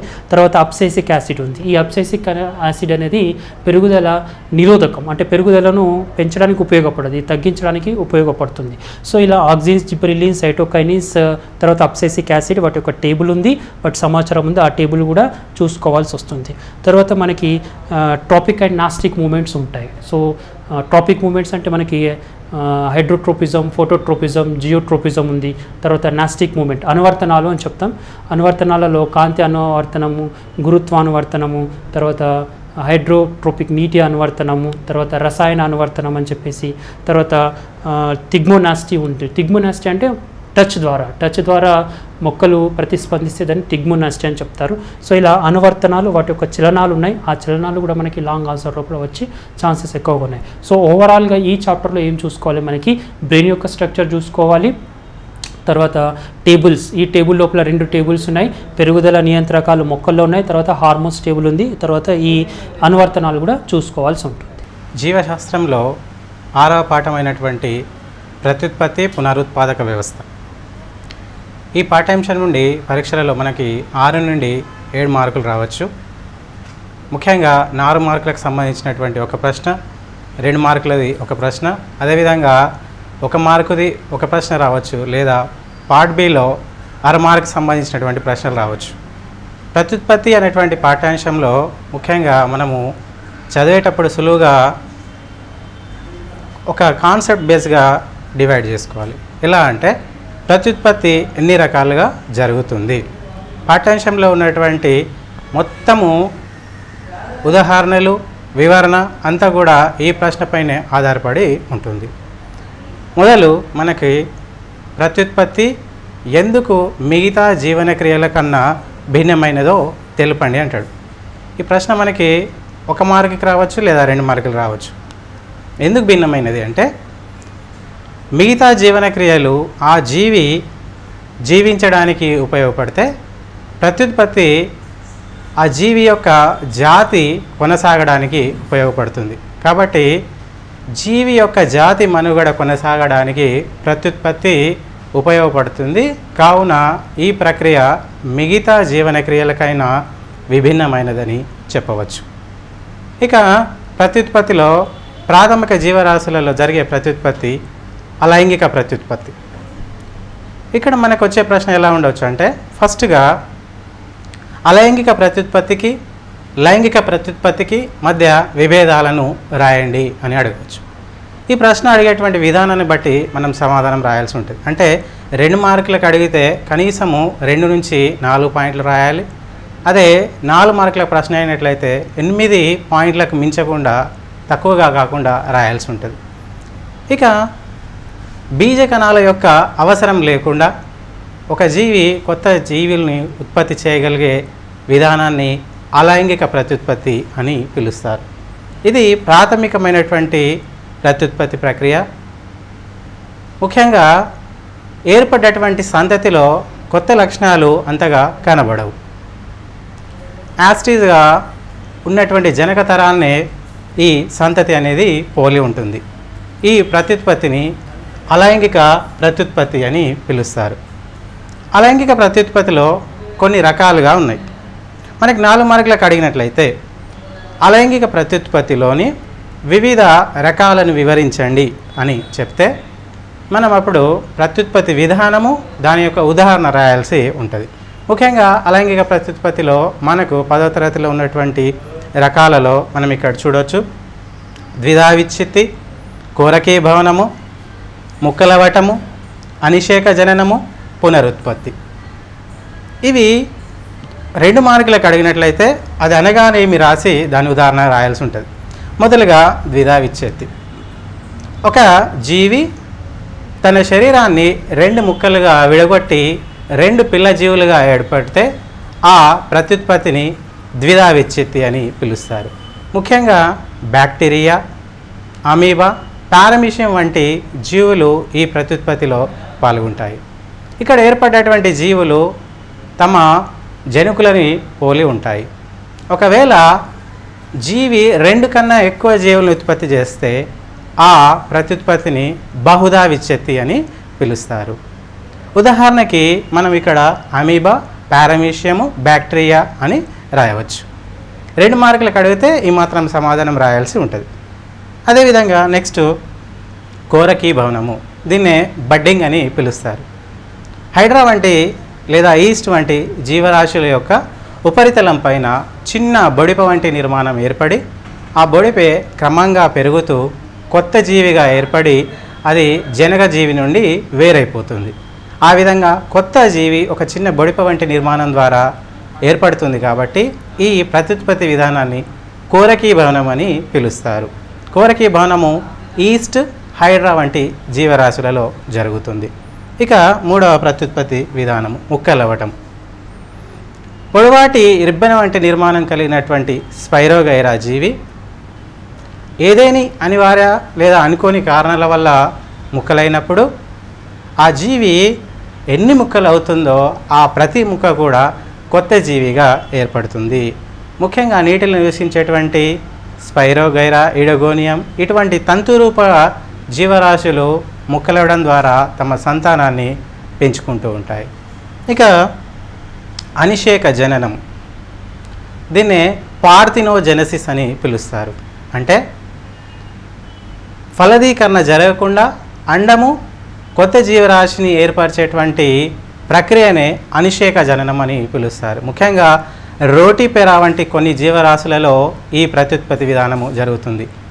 చీమలు, తేనెటీగలు, కందిరీగలలో ఫలదీకరణం చెందినటువంటి అండము స్త్రీ జీవులుగా మారితే ఫలదీకరణము చెందినటువంటి అండకణాలు పురుష జీవులుగా మారి వందే జీవులుగా ఏర్పడతాయి. ఇటువంటి విధానాన్ని మనము అనిషేక జననము, పార్థినోజెనసిస్ అని పిలుస్తారు. అదేవిధంగా మొక్కలలో పార్థినోకార్పీ అనేటువంటి పదం వినబడుతుంది. అంటే విత్తన రహిత ఫలాలు. ఫలము ఫలదీకరణము చెందకుండా ఏర్పడి అందులో విత్తనాల సంఖ్య చాలా తక్కువగా ఉంటుంది లేదా ఉండదు. ఇటువంటి పద్ధతిని పార్థినోకార్పీ లేదా అనిషేక ఫలనం అని పిలుస్తారు. ముఖ్యంగా మనకి మార్కెట్లో లభించేటువంటి హైబ్రిడ్ వంగడాలైనటువంటి పుచ్చకాయలు మరియు ద్రాక్ష ఫలలో ఇదే పద్ధతిని అవలంబిస్తారు. ఇక చివరిది పునరుత్పత్తి, రీజనరేషన్ అని పిలుస్తారు. ఒక జీవి తను కోల్పోయిన భాగాలను తిరిగి ఏర్పరచుకునేటువంటి శక్తి, ఇది పునరుత్పత్తి. ముఖ్యంగా ప్లనేరియా జీవరాశి నీటిలో ఉన్నప్పుడు తన జీవి శరీరము కొన్ని భాగాలు ముక్కైనప్పుడు ప్రధానమైన తల భాగము మిగతా జీవ భాగాలను ఏర్పరచుకొని కొత్త జీవరాశులుగా ఏర్పరుస్తూ ఉంటుంది. ఇవన్నీ కూడా అలైంగిక ప్రత్యుత్పత్తి విధానాలు. అదేవిధంగా మనకి ఈ పాఠ్యాంశంలో అడిగే ఒకే ఒక ప్రయోగం ఉంది. అదేంటిదంటే రైజోపస్ని పరిశీలన చేయడం. రైజోపస్, దీన్ని మనము బ్రెడ్ మోల్డ్ అని పిలుస్తూ ఉంటాము. రొట్టెల పైన అదేవిధంగా బ్రెడ్ల పైన పెరిగేటువంటి ఈ శిలీంధ్ర జాతిని మనము పెంచి ఎలా పరిశీలన చేశామనేది అడుగుతారు. ఇది 4 మార్కులకు కూడా అడగవచ్చు. రైజోపస్లా తయారు చేసినటువంటి విధానాన్ని రాయండి అంటారు, లేదా రైజోపస్లో మీరు పరిశీలించిన ప్రత్యుత్పత్తి విధానాన్ని రాయండి అంటారు. ఈ ప్రయోగానికి మనకు కావాల్సినటువంటి విధానము ఏంటిది అంటే, మొదలుగా మనము ఏదైనా ఒక బ్రెడ్ని లేదా రొట్టె ముక్కని ఒక 3-4 రోజులు దాన్ని నిల్వ చేసి కొన్నాళ్ళు తర్వాత దాని నుండి ఒక చిన్న ముక్కను జాగ్రత్తగా స్లైడ్ పైన వేయాల్సి ఉంటుంది. స్లైడ్ పైన వేసే ముందు దాని స్లైడ్ పైన ఒక నీటి బిందువుని డ్రాపర్ ద్వారా వేసి ఆ బూజు ముక్కను అలా స్లైడ్ పైన మొత్తం స్ప్రెడ్ చేసి దానిపైన కవర్ స్లిప్ పెట్టి మైక్రోస్కోప్లో అబ్జర్వ్ చేస్తే తంతు రూపమైనటువంటి నిర్మాణాలు మనకు కనబడతాయి. అవే రైజోపస్. సో ఈ రైజోపస్ అనేది ప్రత్యేకమైనటువంటి అలైంగిక ప్రత్యుత్పత్తి ద్వారా కొత్త జీవరాశుల్ని ఏర్పరుస్తుంది. స్పోర్స్ అని పిలుస్తూ ఉంటాం. అదేవిధంగా అలైంగిక ప్రత్యుత్పత్తిలో ఫెర్న్ అనేటువంటి మొక్క మనకు వినబడుతూ ఉంటుంది. ఫెర్న్ యొక్క ప్రత్యేకత ఏంటిది అంటే, ఇది సిద్ధ బీజాలు కలిగినటువంటి పత్రాలని కలిగి ఉన్నటువంటి మొక్క. అంటే పుష్పించనటువంటి మొక్కలలో ప్రత్యుత్పత్తి ఏ విధంగా జరుగుతుంది అని ప్రశ్న వచ్చినప్పుడు సిద్ధ బీజాల ద్వారా అని మనం సమాధానం రాయాల్సి ఉంటుంది. ఉదాహరణకి ఏంటిదంటే ఫెర్న్ మొక్క. ఇక్కడ అడిగిన ప్రశ్న ఆధారంగా సమాధానాలు రాయాల్సి ఉంటుంది. మొత్తము అలైంగిక ప్రత్యుత్పత్తి విధానాల గురించి రాయండి అన్నప్పుడు ఈ 5లో 4 రాసి వాటి యొక్క ఉదాహరణలతో వివరిస్తే 4 మార్కులకు సరిపోతుంది. లేదు అడిగిన ప్రశ్న 1 లేదా 2 మార్కులకు అయినట్లయితే ఇందులో నుంచి అడిగిన సమాధానాన్ని మాత్రమే రాసి ఒక ఉదాహరణ ఇస్తే ఆ సమాధానము సరిపోతుంది. ఇక లైంగిక ఉత్పత్తి. లైంగిక ఉత్పత్తి చూసే ముందు మనము మొక్కలలో జరిగే శాఖీయ ప్రత్యుత్పత్తి అంటే మొక్కలలో ఉండేటువంటి సహజ భాగాలు అయినటువంటి వేరు, కాండము, పత్రాలు వీటి నుండి కొత్త మొక్కలు వచ్చేటువంటి ఆ ప్రక్రియనే శాఖీయ ఉత్పత్తి లేదా శాఖీయ ప్రత్యుత్పత్తి అని పిలుస్తారు. మొక్కలలో శాఖీయ ప్రత్యుత్పత్తి 2 రకాలుగా జరుగుతుంది. ఒకటి సహజమైన శాఖీయోత్పత్తి, రెండవది కృత్రిమమైనది. అంటే మానవుడి ప్రమేయం లేకుండా స్వతహాగా మొక్కలు కొత్త మొక్కల్ని ఏర్పరిచాయనుకోండి, సహజమైనటువంటి పద్ధతిలో ఏర్పరిస్తే దాన్ని సహజ శాఖీయోత్పత్తి అంటారు. ముఖ్యంగా మొక్కలలో పత్రాలు ఉన్నాయి. పత్రాల యొక్క అంచుల నుండి కొత్త మొక్కలు ఏర్పరిచేటువంటి సామర్థ్యము రణపాల మొక్కకు ఉంది, బ్రయోఫిల్లం మొక్క. పత్రం యొక్క అంచుల నుండి చిన్న చిన్న మొగ్గలు ఏర్పడి అవి కొత్త మొక్కలుగా ఏర్పడతాయి. దీన్ని పత్రోపరిస్థిత మొగ్గలు అని పిలుస్తారు. సో పత్రాల ద్వారా శాఖీయోత్పత్తి జరిపే మొక్కకి ఉదాహరణ రాయండి అంటే అక్కడ రణపాల అని రాయాలి. అదేవిధంగా వేర్లు, కాండము ఇవి కూడా శాఖీయోత్పత్తిలో ఉపయోగపడతాయి. ఉదాహరణకి చూసినట్లయితే ముల్లంగి, క్యారెట్ ఇవి వేర్ల ద్వారా శాఖీయ ప్రత్యుత్పత్తి జరిపినట్లయితే, అదే దుంప కాండాలు బంగాళదుంప, చామదుంప, అదేవిధంగా కొమ్ము, కందము ఇవన్నీ కూడా కాండాల ద్వారా శాఖీయోత్పత్తిని జరుగుతాయి. ఇవన్నీ సహజమైన పద్ధతిలో జరిగే శాఖీయోత్పత్తులు. మనకు అడిగిన ప్రశ్న ఒకవేళ మొక్కలలో జరిగే సహజ శాఖీయోత్పత్తిని గురించి రాయండి అంటే మనం ఇది రాయాల్సి ఉంటుంది. ఏంటిది? వేర్ల ద్వారా జరిగేవి, కాండం ద్వారా జరిగేవి మరియు పత్రాల ద్వారా జరిగేవి. అలా కాకుండా కృత్రిమమైనటువంటి ప్రత్యుత్పత్తి విధానాలను రాయండి అన్నప్పుడు మొక్కలలో మనము సాధారణంగా 3 రకాల కృత్రిమమైనటువంటి శాఖీయ ప్రత్యుత్పత్తులను నిర్వహిస్తాము. ఒకటి ఛేదనము. ఛేదనం అంటే మనకిష్టమైనటువంటి మొక్క యొక్క ఏదేని భాగాన్ని త్రుంచి మనకు నచ్చిన ప్లేస్లో నాటడం వల్ల కొత్త మొక్కను ఏర్పరచుకుంటే ఆ ప్రక్రియని ఛేదనము అని పిలుస్తారు. ముఖ్యంగా పుష్పించే మొక్కలలో సాధారణంగా ఛేదనము అనేది ఎక్కువగా విజయవంతంగా జరుగుతుంది. ఉదాహరణకి గులాబీ, మందార ఇటువంటి మొక్కలలో. ఇక రెండవది అంటు తొక్కడము. అంటు తొక్కడము అంటే నేలకి దగ్గరలో ఉండేటువంటి శాఖలను మట్టిలో పూడ్చి దానిపైన కొంత బరువుని ఉంచితే కొన్ని రోజుల తర్వాత ఆ భాగం నుండి కొత్త వేరు వ్యవస్థ ఏర్పడి అది మొక్క నుండి వేరవుతుంది. ఇటువంటి ప్రత్యుత్పత్తి విధానాన్ని అంటు తొక్కడం అని పిలుస్తారు. ఇక మూడవ కృత్రిమమైన శాఖీయ ప్రత్యుత్పత్తి ఏంటిదంటే అంటు కట్టడం, గ్రాఫ్టింగ్. అంటే 2 విభిన్నమైనటువంటి వాంఛనీయ లక్షణాలు కలిగినటువంటి మొక్కలను మనం పొందాలనుకున్నప్పుడు ఒక మొక్క యొక్క సయాన్ భాగాన్ని మరొక మొక్క యొక్క స్టాక్ భాగంతో జోడించి దాన్ని కొంత శాస్త్రీయమైనటువంటి పద్ధతిలో అంటు కట్టడం ద్వారా కొత్త మొక్కను ఏర్పరచవచ్చు. ఇది మొక్కలలో కృత్రిమంగా జరిగేటువంటి శాఖీయ ప్రత్యుత్పత్తి. ఇక మొక్కలలో జరిగేటువంటి ఫలదీకరణం చాలా ముఖ్యమైనది. మొక్కలలో ఫలదీకరణం గురించి ఎందుకంటే గత ఎగ్జామ్స్లో అడిగినటువంటి ప్రశ్నలు దీనిపైన ఉన్నాయి. ద్విఫలదీకరణం అనగానేమి, ద్విఫలదీకరణం యొక్క ఉత్పత్తి ఏమిటి, మొక్కలకి ద్విఫలదీకరణం యొక్క ఉపయోగం ఏమిటి, ఇటువంటి ప్రశ్నలు అనేవి రావడం జరుగుతుంది. మొక్కలలో 2 ఫలదీకరణాలు జరుగుతాయి. మొదటిది పురుష ప్రాకేంద్రకము మరియు స్త్రీ బీజ కణంతో సంయోగం చెంది సంయుక్త బీజాన్ని ఏర్పరుస్తుంది. దీన్ని ప్రాథమిక ఫలదీకరణం అని పిలుస్తారు. దీనివల్ల పిండం ఏర్పడుతుంది. ఈ పిండము కొత్త మొక్కనిచ్చే శక్తిని కలిగి ఉంటుంది. ఇక రెండవ ఫలదీకరణము ఒక పురుష ప్రాకేంద్రకము అండాశయంలో ఉన్నటువంటి ద్వితీయ కేంద్రకంతో సంయోగం చెంది త్రయస్థితిలకంలో ఉన్నటువంటి అంకురచ్చదాన్ని ఏర్పరిచే విధానాన్ని ద్విఫలదీకరణం అని పిలుస్తారు. ద్విఫలదీకరణం ఏర్పడేటువంటి కణము త్రయస్థితిలో ఉంటుంది. దీన్ని మనము అంకురచ్ఛదం అని పిలుస్తాము. అంకురచ్ఛదం అంటే మనకు జనరల్గా కొబ్బరిలో ఉండేటువంటి నీళ్లు, కొబ్బరి, ఇవి అంకురచ్ఛదం యొక్క రూపాలు. అంకురచ్ఛదం అనేది ఆ పిండం పెరుగుదలకి ఉపయోగపడుతూ ఉంటుంది. సో అదేవిధంగా మొక్కలలో జరిగేటువంటి లైంగిక ప్రత్యుత్పత్తిని వివరించండి అన్నప్పుడు మొక్కలలో ఉన్నటువంటి పురుష ప్రత్యుత్పత్తి నిర్మాణాలు అంటే కేసరావళి గురించి, దానిలో ఉన్నటువంటి భాగాలు, పరాగకోశము, వీటి గురించి రాయాల్సి ఉంటుంది. అదేవిధంగా స్త్రీ ప్రత్యుత్పత్తి నిర్మాణం అనేటువంటి పిండకోశము, దానిలో ఉన్నటువంటి కీలాగ్రము, వీటి గురించి వివరంగా రాసి వీలైతే మనకి రఫ్ డయాగ్రామ్ గీసి సమాధానాన్ని రాయాల్సి ఉంటుంది.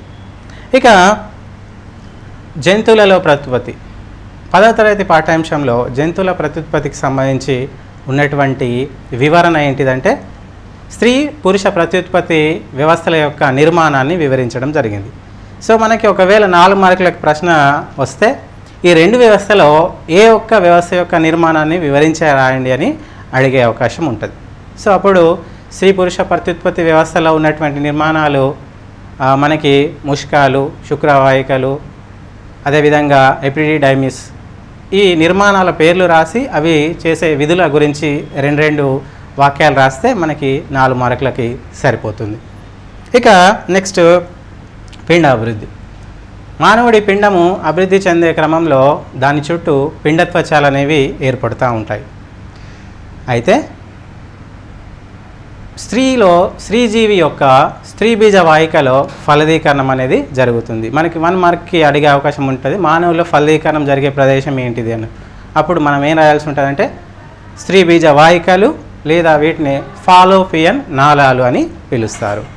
ఈ ఫలదీకరణం చెందగా ఏర్పడ్డ సంయుక్త బీజం తర్వాత గర్భాశయానికి చేరి అక్కడ పిండంగా అభివృద్ధి చెందే క్రమంలో పిండం చుట్టూ కొన్ని రక్షక త్వచాలు అనేవి ఏర్పడతాయి. వీటిని మనము పిండ త్వచాలు అని పిలుస్తూ ఉంటాం. ఉల్బము, అలిందము, పరాయువు, ఈ పిండ త్వచాలు పిండం చుట్టూ ఏర్పడి పిండానికి అవసరమైనటువంటి రక్షణని కల్పిస్తూ దానికి అవసరమైనటువంటి పోషణ అనేది ఏర్పరుస్తూ ఉంటాయి. ఇక్కడ మనకి ప్రత్యేకమైన పదం అనేది వినబడుతూ ఉంటుంది, భ్రూణము, ఫీటస్. భ్రూణం అంటే ఏంటిది అంటే పిండాభివృద్ధి జరుగుతున్న క్రమంలో 3 మాసాల పిండాన్ని భ్రూణము అని పిలుస్తారు.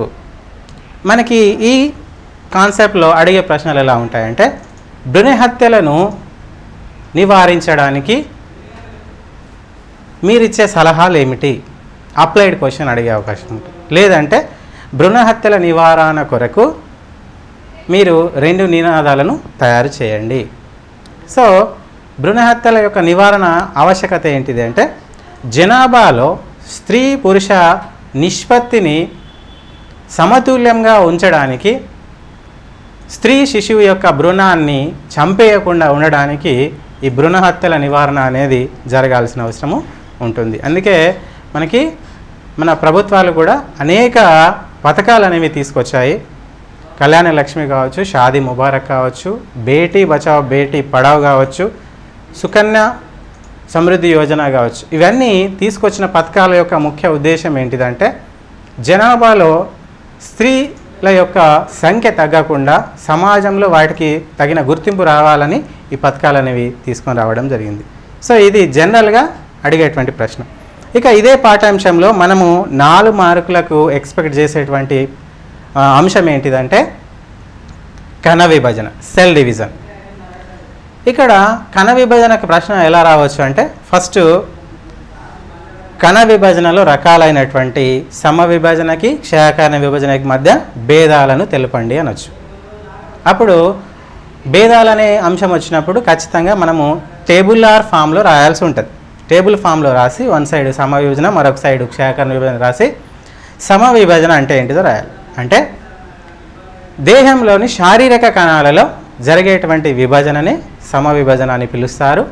సమ విభజన జరగడం వల్ల ఒక కణము 2 కణాలుగా ఏర్పడుతుంది. మన శరీరానికి గాయాలైనప్పుడు లేదా శరీరంలో ఏదైనా భాగం చెడిపోయినప్పుడు ఆ భాగాన్ని భర్తీ చేయడానికి జరిగే విభజననే సమ విభజన. ఇక క్షయకరణ విభజన.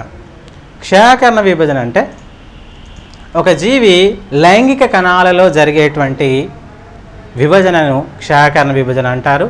బీజ కణాలు ఏర్పడే దశలో క్షయాకరణ విభజన జరుగుతుంది. క్షయాకరణ విభజన జరిగినప్పుడు క్రోమోజోమ్ల సంఖ్య సగానికి తగ్గించబడుతుంది. అలా తగ్గించబడడం వల్లనే ఒక జాతి జీవులలో క్రోమోజోమ్ల సంఖ్య స్థిరంగా ఉంచబడుతుంది. అదేవిధంగా క్షయాకరణ విభజనల వల్ల 4 కణాలు అనేవి ఏర్పడతాయి. ఇది సమవిభజనకి క్షయాకరణ విభజనకి మధ్య ఉన్నటువంటి తేడా. లేదా ప్రశ్న ఇలా కూడా అడగవచ్చు, ఏంటిది? బీజ కణాలలో క్షయాకరణ విభజన జరగనట్లయితే ఏమి జరగవచ్చు అంటే, బీజ కణాలు ఏర్పడే క్రమంలో క్రోమోజోమ్ల సంఖ్య సగానికి తగ్గించినట్లయితే, క్షయాకరణ విభజన జరగనట్లయితే 2 బీజ కణాల కలయిక వల్ల క్రోమోజోమ్ల యొక్క సంఖ్య డబుల్ అవుతుంది, అంటే రెట్టింపు అవుతుంది. ఫర్ ఎగ్జాంపుల్, ఒక జీవి నుండి ఉన్నటువంటి క్రోమోజోమ్లు 4 జతలు, మరి మరొక స్త్రీ జీవి నుంచి 4 జతలు వచ్చాయనుకోండి. వాటిలో క్షయాకరణ విభజన జరగనట్లయితే వచ్చిన సంతతిలో 8 క్రోమోజోమ్లు కలిగిన జీవి అనేది ఏర్పడుతుంది. సో ఈ విధంగా జరగడానికి వీల్లేదు. సో ఇది క్షయాకరణ విభజన యొక్క ప్రాముఖ్యత. ఇక్కడ మనకు పటాలకు సంబంధించినటువంటి ప్రశ్న కూడా అడిగే అవకాశం ఉంటుంది. అంటే ఒక బొమ్మ ఇచ్చి ఇది సమవిభజనలోని ఏ దశను గుర్తించండి అంటాడు, లేదా వివరంగా సమవిభజనలోని దశలను వివరించండి అన్నట్లయితే మనము సమవిభజనలో మొత్తము 4 దశలు ఉంటాయి. ఒకటి ప్రథమ దశ, మధ్య దశ, చలన దశ, అంత్య దశ. ప్రథమ దశ అని హెడ్డింగ్ రాసి, ప్రథమ దశలో క్రోమాటిన్ వల అనేది చిక్కబడి క్రోమోజోమ్లుగా మారి క్రోమేటెడ్ బావులుగా ఏర్పడుతుంది. అదేవిధంగా కణంలో ఉన్నటువంటి కేంద్రకము నెమ్మదిగా పల్చబడి చివరికి అదృశ్యమవుతుంది. క్రోమాటిడ్లు క్రోమోమియర్కి లేదా సెంట్రోమియర్కి అతికి ఉంటాయి. అదేవిధంగా కండె పోగులు ఏర్పడే దశ ప్రథమ దశ. కండె పోగులు ఏర్పడి ధృవాల వద్దకు చేరే సమయంలో ప్రథమ దశ ముగిస్తుంది. ఇక మధ్య దశ. మధ్య దశలో క్రోమోజోమ్లు అనేవి సెంట్రోమియర్కి అతకబడి మధ్యలో క్రోమాటిడ్ వల ద్వారా ధృవాల మధ్యలో, అంటే కణం యొక్క మధ్య భాగంలో ఉంటాయి. ఈ దశలో మనకి క్రోమోజోమ్లు ఎల్ షేప్లో, అంటే ఎల్ ఆకారంలో లేదా మనకు సి ఆకారంలో కనబడతా ఉంటాయి. సో ఇది మధ్యస్థ దశ. ఇక చలన దశ. చలన దశ అంటే క్రోమోజోమ్లు కండె పోగుల ద్వారా 2 ధృవాల వైపుకు లాగబడేటువంటి దశనే చలన దశ అని పిలుస్తారు.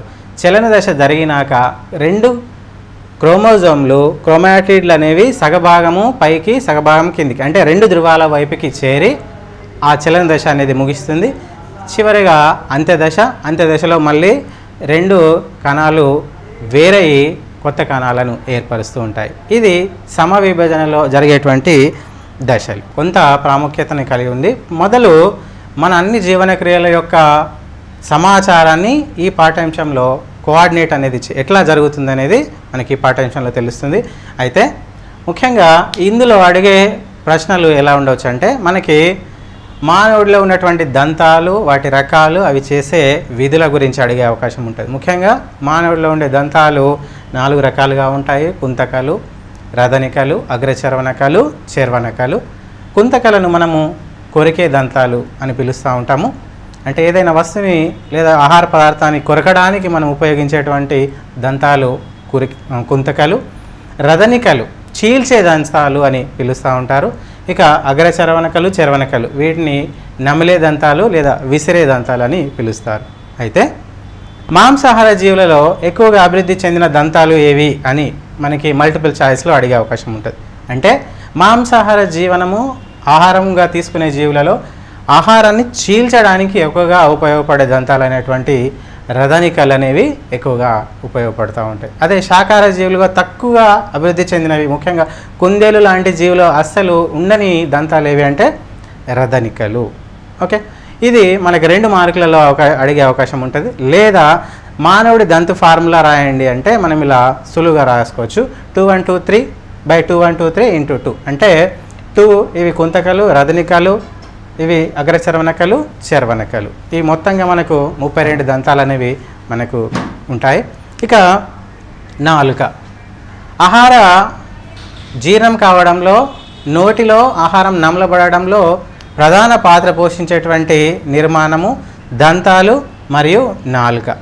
నాలుక అనేది దంతాల మధ్యకి ఆహారాన్ని పంపుతూ దంతాల మధ్య ఆహారము నమలబడే విధంగా ఉపయోగపడుతుంది. అదేవిధంగా విడుదలైనటువంటి లాలాజలంతో ఆహారము కలయడానికి నాలుక అనేది ఉపయోగపడుతూ ఉంటుంది. అదేవిధంగా మానవుడి జ్ఞానేంద్రియాలలో ప్రధానమైన జ్ఞానేంద్రియంలో ఒకటి నాలుక. రుచిని తెలుసుకోవడానికి మనకు ఉపయోగపడేటువంటి జ్ఞానేంద్రియం నాలుక. అసలు మనకు నాలుక రుచిని ఎలా తెలుపుతుంది అంటే నాలుక పైన ఉండేటువంటి రుచి సూక్ష్మాంకురాలు. ఈ రుచి సూక్ష్మాంకురాలు ఆహారంలో ఉన్నటువంటి రసాయన స్వభావాన్ని గ్రహించి అది మనకి మెదడుకి తెలియజేస్తూ ఉంటాయి. నాలుకలో ఉండేటువంటి రుచి సూక్ష్మాంకురాలు ఏవి అంటే ఇక్కడ 4 రకాల రుచి సూక్ష్మాంకురాలు నాలుకలో ఉంటాయి. ఒకటి పోలియేట్ సూక్ష్మాంకురాలు, ఫంగిపాంగ్ సూక్ష్మాంకురాలు, మరియు ఫిలిఫామ్ సూక్ష్మాంకురాలు, మరియు సర్కమ్ వ్యాలెట్ సూక్ష్మాంకురాలు. ఇవి ఒక్కొక్క రకమైన రుచిని గ్రహించి మన మెదడుకి అందజేయడం జరుగుతుంది. మీ అందరికీ తెలుసు, నాలుక అనేది మనకి నాసికతో సంబంధం కలిగి ఉన్నటువంటి జ్ఞానేంద్రియం. ఎలా అంటే జలుబు లేదా మనకి ఏదైనా ఇన్ఫెక్షన్ అయినప్పుడు మనము ఆహారం యొక్క వాసనను గ్రహించలేము. వాసన లేనటువంటి ఆహారము రుచిగా ఉన్నది అనే భావన మనకు కలగదు.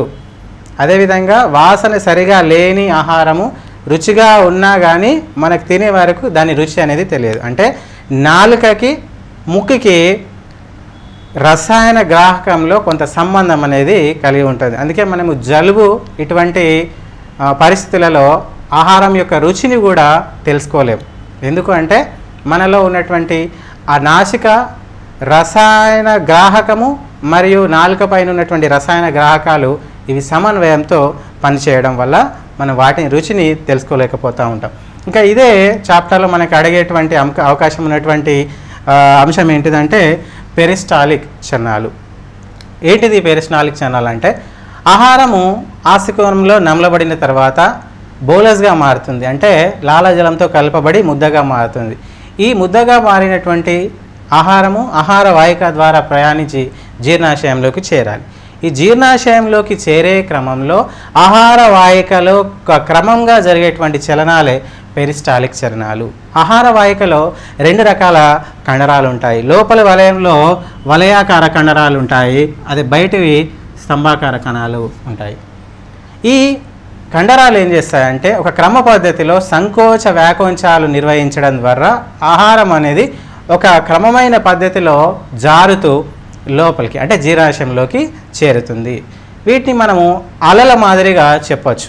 ఒక అల మొదలై ఏ విధంగానైతే చివరి వరకు వెళ్తుందో ఇక్కడ కూడా ఆహార వాహికలో చలనం మొదలై జీర్ణాశయం వరకు చేరడం ద్వారా ఈ పెరిస్టాలిక్ చలనాల వల్ల ఆహారం అనేది ఆహార వాహిక నుండి జీర్ణాశయానికి చేరుతుంది. ఎప్పుడైతే మనము ఆహారాన్ని ఒకసారి మృంగినాక దాన్ని మనం నియంత్రించలేము. ఎందుకు అంటే ఆ అనియంత్రిత కండరాలు ఉంటాయి. ఆహార వాహికలో ఉండే కండరాలు ఇవి అనియంత్రిత కండరాలు. మనము అనుకున్నా కానీ మింగిన తర్వాత ఆహారాన్ని మనం బయటకు తీసుకురాలేము. ఎందుకంటే ఇవి స్వయంచోదిత నాడీ వ్యవస్థ యొక్క నియంత్రణలో ఉండేటువంటి అనియంత్రిత కండరాలు. సో పెరిస్టాటిక్ చలనాలు అనగానేమి అంటే ఆస్యకుహరంలో నమలబడిన ఆహారము ఆహార వాహికలో వలయ మరియు ఆయత కండరాల యొక్క ఒక క్రమ పద్ధతిలో జరిగే చలనాల వల్ల సంకోచ శారీరక వల్ల జీర్ణాశయాన్ని చేరే ప్రక్రియనే మనము పెరిస్టాటిక్ చలనాలని చెప్తూ ఉంటాము. ఒక్కొక్కసారి మనకి తేన్పులు వస్తూ ఉంటాయి, వాంతులు వస్తూ ఉంటాయి. ఇలా జరగడానికి కారణం ఏంటిది అంటే జీర్ణాశయంలోకి ఏదైనా ఇన్ఫెక్టెడ్ ఫుడ్ వెళ్ళినట్లయితే, ఎలర్జిక్ ఫుడ్ వెళ్ళినట్లయితే, ఆహారము అనేది వెళ్ళినట్లయితే జీర్ణాశయము ఆ ఆహారాన్ని వెంటనే పైకి నెట్టుతుంది. అంటే ఆ చలనాలు కూడా మన ఆధీనంలో ఉన్నాయి కాబట్టి వామిటింగ్ అనేది మనం నియంత్రించుకోలేనటువంటి ప్రక్రియ. సో ఈ పెరిస్టాటిక్ చలనాలు ఒక క్రమ పద్ధతిలో జరిగితే ఆహారం జీర్ణాశయానికి చేరుతుంది. రివర్స్లో జరిగితే ఆహారం అనేది బయటకు రావడం జరుగుతుంది. దాన్ని మనము వాంతులు లేదా విరోచనాలు అని మనం చెప్తూ ఉంటాం. ఈ వాంతులు జరిగేటప్పుడు కూడా ఇన్ఫెక్టెడ్ ఫుడ్ అనేది ఉంటే జీర్ణాశయము దాన్ని గుర్తించి ఆహారాన్ని పైకి నెట్టుతూ ఉంటుంది. నెక్స్ట్ ఇక్కడ ఉన్నటువంటి ఒక చిన్న ప్రయోగము ఆమ్ల పత్ర ప్రయోగము. మన జీర్ణాశయంలో హైడ్రోక్లోరిక్ ఆమ్లం అనేది ఉంటుంది. ఆమ్లం అనేది హానికరమైన పదార్థం. అయినా కానీ మన జీర్ణాశయానికి ఎటువంటి హాని జరగట్లేదు ఎందుకు అని తెలుసుకునే ప్రయోగం ఉంది. సో మనం ఇక్కడ ఏం చేస్తాము, 2 పత్రాలను తీసుకొని ఒక పత్రానికి గ్రీజు లేదా వ్యాజిలిన్ జెల్లీని పూసి మరొక పత్రం పైన ఎటువంటి రసాయనం పోయకుండా ఉంచి వాటిపైన సజల హైడ్రోక్లోరిక్ ఆమ్లాన్ని పోస్తాం. కొంత సమయం పరిశీలన చేసినాక గ్రీజు లేదా వ్యాజిలిన్ పోసినటువంటి పత్రం పైన ఎటువంటి మార్పు జరగదు, కానీ ఎటువంటి రసాయనం పోయినటువంటి పత్రం పైన నల్లని మచ్చలు అనేవి ఏర్పడతాయి. అంటే మన జీర్ణాశయంలో ఉన్నటువంటి ఒక మ్యూకస్ మెంబ్రేను శ్లేష్మ పొర అనేది ఆమ్లం నుండి మనకి రక్షణగా ఉపయోగపడుతూ ఉంటుంది. సో ఈ ప్రయోగంలో మనకి తెలిసింది ఏంటిదంటే జీర్ణాశయంలో ఉన్నటువంటి మ్యూకస్ మెంబ్రేను ఆమ్లం నుండి రక్షిస్తూ ఉంటుంది. నెక్స్ట్ గ్రీలిన్, లెప్టిన్ ఈ 2 హార్మోన్లు గురించి అడుగుతూ ఉంటారు. ఇది మనకి 2 మార్క్స్లో అడిగే అవకాశం ఉంటుంది.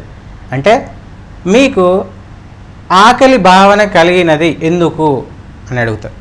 అంటే మనకెప్పుడు కూడా ఆకలి ఎందుకు వేస్తున్నది అంటే ఒకానొక సమయంలో జీర్ణాశయంలో జీర్ణం చేయడానికి కండరాలు సిద్ధంగా ఉన్నప్పుడు ఆహారం లేని సందర్భంలో ఆ కండరాలు అనేవి జీర్ణాశయపు గోడలను ఉద్దీపన చేస్తాయి. ఈ ఉద్దీపన క్రమంలో జీర్ణాశయపు గోడలు గ్రీలిన్ అనేటువంటి హార్మోన్ను స్రవింపజేస్తాయి. ఈ గ్రీలిన్ అనేది మనకు ఆకలి భావనను కలుగజేస్తూ ఉంటుంది.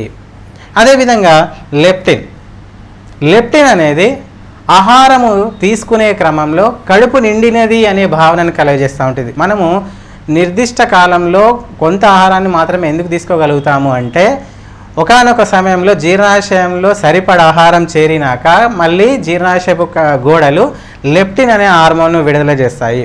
ఈ లెప్టిన్ అనే హార్మోను మనకి ఎటువంటి భావనను కలుగజేస్తుంది అంటే కడుపు నిండినది, ఇక ఆహారము మనం తీసుకోలేము అనేటువంటి భావనను కలుగజేస్తూ ఉంటుంది. సో ఈ 2 హార్మోన్ల యొక్క చర్యల గురించి మనకు 1 or 2 మార్క్స్లో అడిగే అవకాశం ఉంటుంది. నెక్స్ట్ శోషణ అనేది ఎక్కడ జరుగుతుంది లేదా శోషణకు ఉపయోగపడేటువంటి నిర్మాణాలు ఏవి అని అడుగుతాడు. అంటే మొత్తం ఆహారము జీర్ణం జరిగినాక చిన్న పేగులోకి వెళ్తుంది. చిన్న పేగులో ఉన్నటువంటి ఆంతచూషకాలు వీటిని మైక్రోవిల్లై అని పిలుస్తారు. ఈ మైక్రోవిల్లైస్ ఏం చేస్తాయంటే జీర్ణమైన ఆహారాన్ని శోషించుకుంటాయి. అంటే ఆహారం ఎంత తీసుకున్నా కానీ జీర్ణమయ్యే ఆహారం నుండి శోషించుకునే ఆహారం చాలా తక్కువ మోతాదులో ఉంటుంది. ఆ ప్రక్రియను మనం శోషణ లేదా అబ్జార్ప్షన్ అంటాము. ఇది చిన్న పేగులోని ఆంత్రచూషకాలు లేదా వీటిని మైక్రోవిల్లై అని పిలుస్తాము. వీటి ద్వారా ఆహారం అనేది శోషణ జరుపుకుంటుంది. సో ఇక్కడ మనం నేర్చుకున్నటువంటి ఈ అంశాల నుండి మనకి 4 మార్కులు వచ్చే అవకాశం ఉంటుంది. ముఖ్యంగా దంతాలు, వాటి విధులు, అదేవిధంగా నాలుక, దానిలో ఉన్నటువంటి రుచి కలికలు లేదా రుచి సూక్ష్మంకురాలు, పెరిస్టాటిక్ చలనాలు అనగానేమి లేదా పెరిస్టాటిక్ చలనాలు ఎందుకు జరగాలి, ఒకవేళ వ్యతిరేక దిశలో పెరిస్టాటిక్ చలనాలు జరిగితే ఏమవుతుంది, అదేవిధంగా మన జీర్ణాశయంలో ఆమ్లం ఉన్నా కానీ దానికి ఎటువంటి ప్రమాదం జరగట్లేదు ఎందుకు అని అడుగుతారు. లేదా మన జీర్ణాశయం ఆమ్లం నుండి ఎలా రక్షణ పొందుతుంది అనేటువంటి ప్రశ్న రావచ్చు. లేదా గ్రీలిన్, లెప్టిన్ విడుదల కాకపోతే ఏం జరుగుతుంది, లేదా గ్రీలిన్, లెప్టిన్ యొక్క పనులు ఏంటిది, ఇటువంటి ప్రశ్నలు అనేవి జరుగుతాయి. ఆహారం జీర్ణమైనాక శోషణ జరిగే భాగం పేరు ఏంటిదంటే 1 మార్క్ క్వశ్చన్ ఇది. దీన్ని మైక్రోవిల్లై లేదా ఆంత్రచూషకాలని పిలుస్తారు. ఈ విధంగా మనకి ఈ 7వ పాఠాంశం నుండి ఈ ప్రశ్నలు వచ్చే అవకాశము ఉంటుంది. 8వ పాఠాంశము అనువంశికత. అనువంశికతలో నుండి మనకి 6 నుంచి 8 మార్కులు వచ్చే అవకాశం ఉన్నది.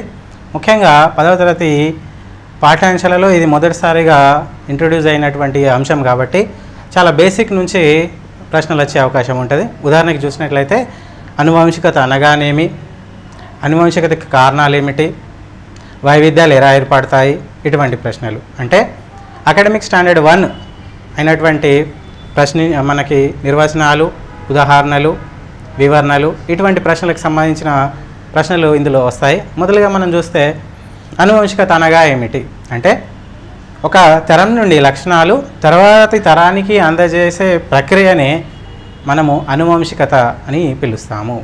అనువంశికతకి కారణాలు ఏంటిదంటే జనక తరంలో ఉన్నటువంటి జన్యువులు అవి లక్షణాలను తీసుకొని కొత్త తరానికి అందజేస్తాయి.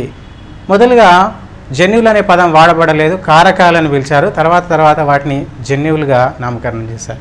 ఇక వైవిధ్యాలు ఎలా ఏర్పడతాయి. వైవిధ్యాలు అంటే ఒక సంతతిలో లేనటువంటి లక్షణాలు కొత్త లక్షణాలు ఏర్పడితే అటువంటి లక్షణాలను వైవిధ్యాలు అని పిలుస్తారు. అంటే ఒక సంతతిలో ఫర్ ఎగ్జాంపుల్ ఒక పొడగాటి భర్త పొట్టి భార్య ఉన్నప్పుడు వాళ్ళ కలిగే సంతతి అయితే పొట్టిగానే ఉండాలి లేదా పొడుగుగా ఉండాలి. కానీ మధ్యస్థమైనటువంటి శిశువు జనకతరం వచ్చినప్పుడు దాన్ని ఏమంటారు? వైవిధ్యము అంటారు. అంటే తల్లి తండ్రిలో లేనటువంటి కొత్త లక్షణము సంతతిలో కనబడితే దాన్ని వైవిధ్యము అని పిలుస్తారు. వైవిధ్యం జరగడానికి జన్యువులలో జరిగేటువంటి మార్పులు మ్యూటేషన్స్ అంటారు మన వాటిని. ఆ మార్పుల వల్ల కొత్త లక్షణాలు అనేవి ఏర్పడుతూ ఉంటాయి. అయితే జాన్ గ్రిగర్ మెండల్ అనేటువంటి శాస్త్రవేత్త జన్యు శాస్త్రానికి సంబంధించినటువంటి ఆద్యుడు. ఆయన చేసేటువంటి ప్రయోగాలు మన 10వ తరగతి పాఠ్యాంశంలో ఉన్నాయి. ఏక సంకరణము, ద్విసంకరణము. ఏక సంకరణం అంటే ఏంటిది? మనకి 4 మార్కులలో అడిగే అవకాశం ఉంటుంది. ఏంటిది?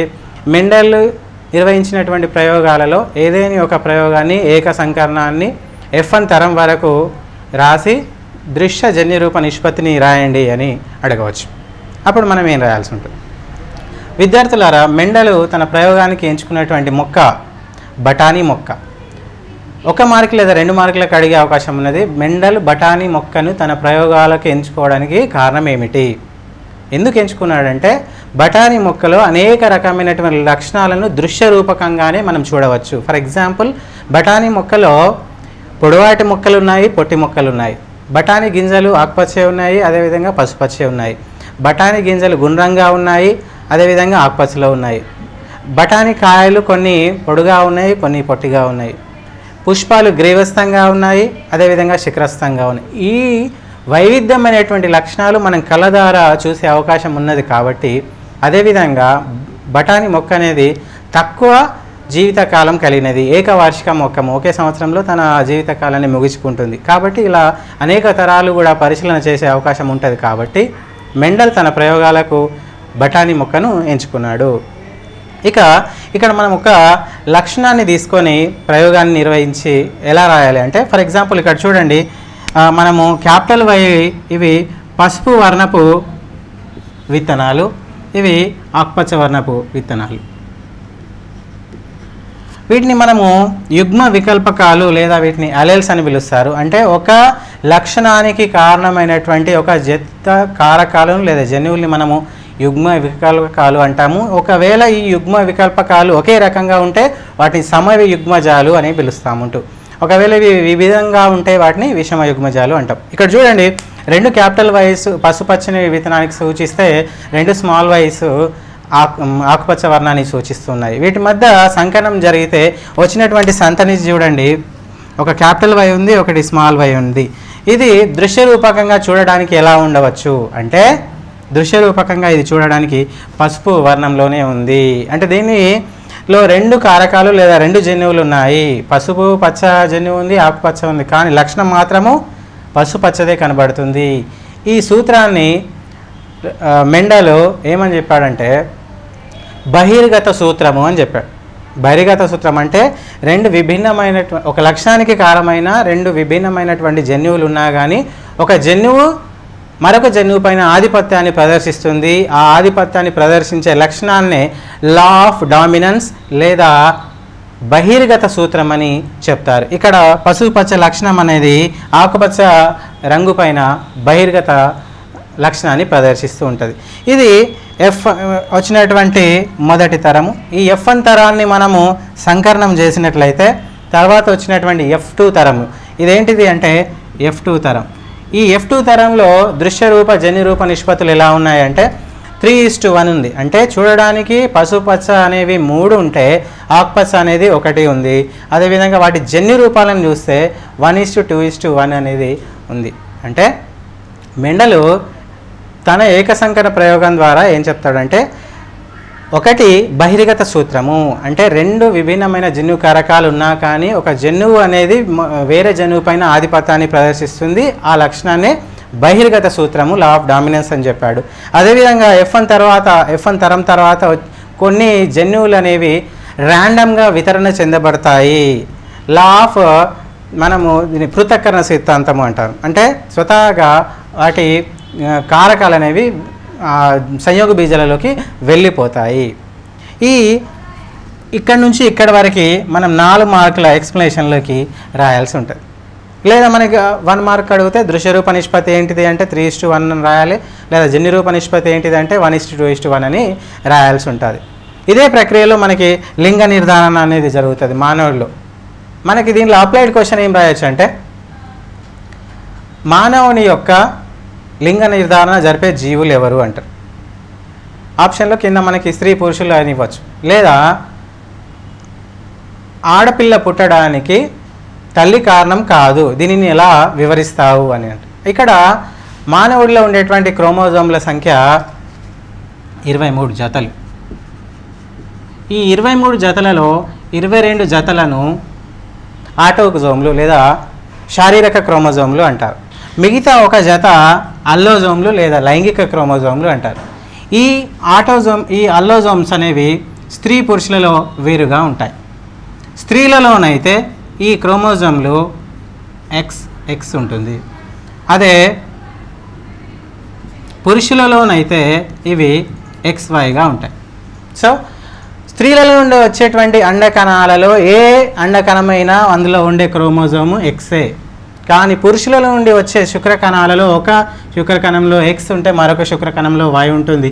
ఈ Y క్రోమోజోమే మానవుడిలో లింగ నిర్ధారణలో ప్రముఖ పాత్ర వహిస్తుంది. కాబట్టి ఆడపిల్లలు జన్మించడానికి తల్లి ఎటువంటి కారణం కాదు. ఇది మనకు లింగ నిర్ధారణ అనే ప్రక్రియ అని చెప్తుంది. సో అదేవిధంగా కొత్త లక్షణాలు ఏర్పడడం వల్ల కొత్త జాతులు కూడా ఏర్పడుతూ ఉంటాయి. మనకి 10th క్లాస్ బుక్లో ప్రయోగం ఉన్నది. ఆకుపచ్చని రెక్కలు కలిగిన పురుగులు, ఎరుపు రెక్కలు కలిగిన పురుగులు మరియు నీలపు రెక్కలు కలిగినటువంటి పురుగులు. అంటే వాటి మధ్య జరిగేటువంటి కొంత పరిణామ క్రమంలో కొత్త జీవజాతులు కూడా ఏర్పడే అవకాశం ఉంటుంది. ఇక్కడ ఒక 1 మార్క్ ప్రశ్న ఏంటిదంటే జెనెటిక్ డ్రిఫ్ట్, జన్యు విస్థాపనము. జన్యు విస్థాపనము అంటే ఏంటిదంటే ఒక పెద్ద జనాభా ఉంది, దాంట్లో ఒక చిన్న జనాభా ఉంది. ఏదైనా అనుకోని కారణాల వల్ల ఆ పెద్ద జనాభా నశించిపోతే అక్కడ చిన్న జనాభా అనేది కొత్త జాతిగా ఆవిర్భవించే అవకాశం ఉంటుంది. కాబట్టి దీన్ని జన్యు విస్థాపనము లేదా జెనెటిక్ డ్రిఫ్ట్ అంటారు. అంటే ఏదైనా కారణం చేత చిన్న జనాభా యొక్క పౌనఃపున్యంలో మార్పు రావడాన్ని జెనెటిక్ డ్రిఫ్ట్ లేదా జన్యు విస్థాపనం అని పిలుస్తూ ఉంటారు. ఇది మనకి 1 మార్క్ క్వశ్చన్. నెక్స్ట్, పరిణామంలో లక్షణాలు ఎలా అందించబడతాయని చెప్పడానికి కొన్ని సిద్ధాంతాలు ఉన్నాయి. మనకి అగస్ట్ వీజ్మన్ మరియు లామార్క్ సిద్ధాంతాలు ఉన్నాయి. లామార్క్ అనేటువంటి శాస్త్రవేత్త ఏమి సిద్ధాంతం చెప్తాడంటే ఆర్జిత గుణాల అసంక్రామ్యత. అంటే ఒక జీవి తన జీవిత కాలంలో సంపాదించినటువంటి లక్షణాలు తర్వాతి తరానికి అందజేయబడతాయని చెప్పే సిద్ధాంతమే ఆర్జిత గుణాల అసంక్రామ్యత, లా ఆఫ్ ఇన్హెరిటెన్స్. లామార్క్ ఏ జీవి పైన ఉదాహరణగా తీసుకొని చెప్తాడంటే జిరాఫీని. జిరాఫీ అనేది ముందు జింకలాగే చిన్న మెడని కలిగి ఉన్నది. ఆహారము సేకరించే క్రమంలో తినే క్రమంలో ఆహారం అయిపోతూ వెళ్ళగా తన మెడను సాగదీస్తూ వెళ్ళడం వల్ల జిరాఫీ మెడ పెద్దగా మారినది అని లామార్క్ చెప్తాడు. ఈ సిద్ధాంతమే ఆర్జిత గుణాల అసంక్రామ్యత సిద్ధాంతం. కానీ కొన్ని సంవత్సరాల తర్వాత అగస్ట్ వీజ్మన్ అనే శాస్త్రవేత్త లామార్క్ భావన తప్పు అని నిరూపిస్తాడు. ఈయన ఎలుకల పైన ప్రయోగాలు చేస్తాడు. ఎలుకల యొక్క తోకలను ఈయన కట్ చేస్తూ తెంపుతూ 22 తరాల వరకు పరిశీలిస్తాడు. అంటే ఎలుకల యొక్క తోకలను తెంపివేయడము, వాటి మధ్య సంకరణ చేయడం, మళ్ళీ వచ్చినటువంటి కొత్త సంతతి యొక్క తోకలను కట్ చేయడం, ఇలా 22 తరాలను పరిశీలించినాక కొత్తగా వచ్చే ఎలుకలకి మళ్ళీ తోకలు ఏర్పడుతున్నాయి. కాబట్టి లామార్క్ చెప్పినటువంటి భావన తప్పు అని చెప్తాడు. సో అగస్ట్ వీజ్మన్ బీజద్రవ్య సిద్ధాంతాన్ని ప్రతిపాదిస్తాడు. ఇక్కడ మనకి ఏ ప్రశ్న రావచ్చు అంటే లామార్క్ యొక్క భావనలో ఉన్న పొరపాటు ఏమిటి అని రావచ్చు. లేదా అగస్ట్ వీజ్మన్ యొక్క భావన సరైనదని నీవెలా భావిస్తావు? ఎలా? ఫర్ ఎగ్జాంపుల్, ఒక మంచి సంగీతకారుని యొక్క కుమారుడు సంగీతకారుడు కావాలనేటువంటి నియమమేమీ లేదు. మంచి క్రీడాకారుడి యొక్క కుమారుడు క్రీడాకారుడు కావాలని ఏమీ లేదు. అంటే స్వతహాగా జీవితకాలంలో సంపాదించిన లక్షణాలు తర్వాతి తరాలకు అందజేయబడవు. అదే అగస్ట్ వీజ్మన్ చెప్పినటువంటి సిద్ధాంతం. అదేవిధంగా ఈ పాఠ్యాంశంలో ఉన్నటువంటి మరొక సిద్ధాంతము డార్వినిజం. డార్విన్ మంచి ప్రకృతి వర్ణ శాస్త్రవేత్త, ప్రకృతికి సంబంధించిన అనేక ప్రయోగాలను చేసినటువంటి వ్యక్తి. తన 22వ ఏటనే HMS బిగిల్ అనేటువంటి నౌకలో బయలుదేరి గాలాపాగస్ జీవులను మొత్తంగా సంచరించి పించ్ పక్షులపైన పరిశోధన చేసినటువంటి శాస్త్రవేత్త డార్విన్. ఇవన్నీ పరిశీలన చేసిన తర్వాత అతను రచించినటువంటి సిద్ధాంతమే డార్వినిజంగా చెప్తాము. డార్విన్ ఏం చెప్తాడంటే న్యాచురల్ సెలెక్షన్ అనేది చెప్తాడు. అంటే ప్రకృతి తనకు కావలసినటువంటి జీవరాశిని తానే ఎన్నుకుంటుంది. ఎలా?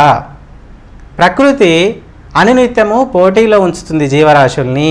ఏ జీవరాశి అయితే పోటీ నుండి తప్పుకోబడుతుందో ఆ జీవరాశి కనుమరుగైపోతుంది, అంతరించిపోతుంది.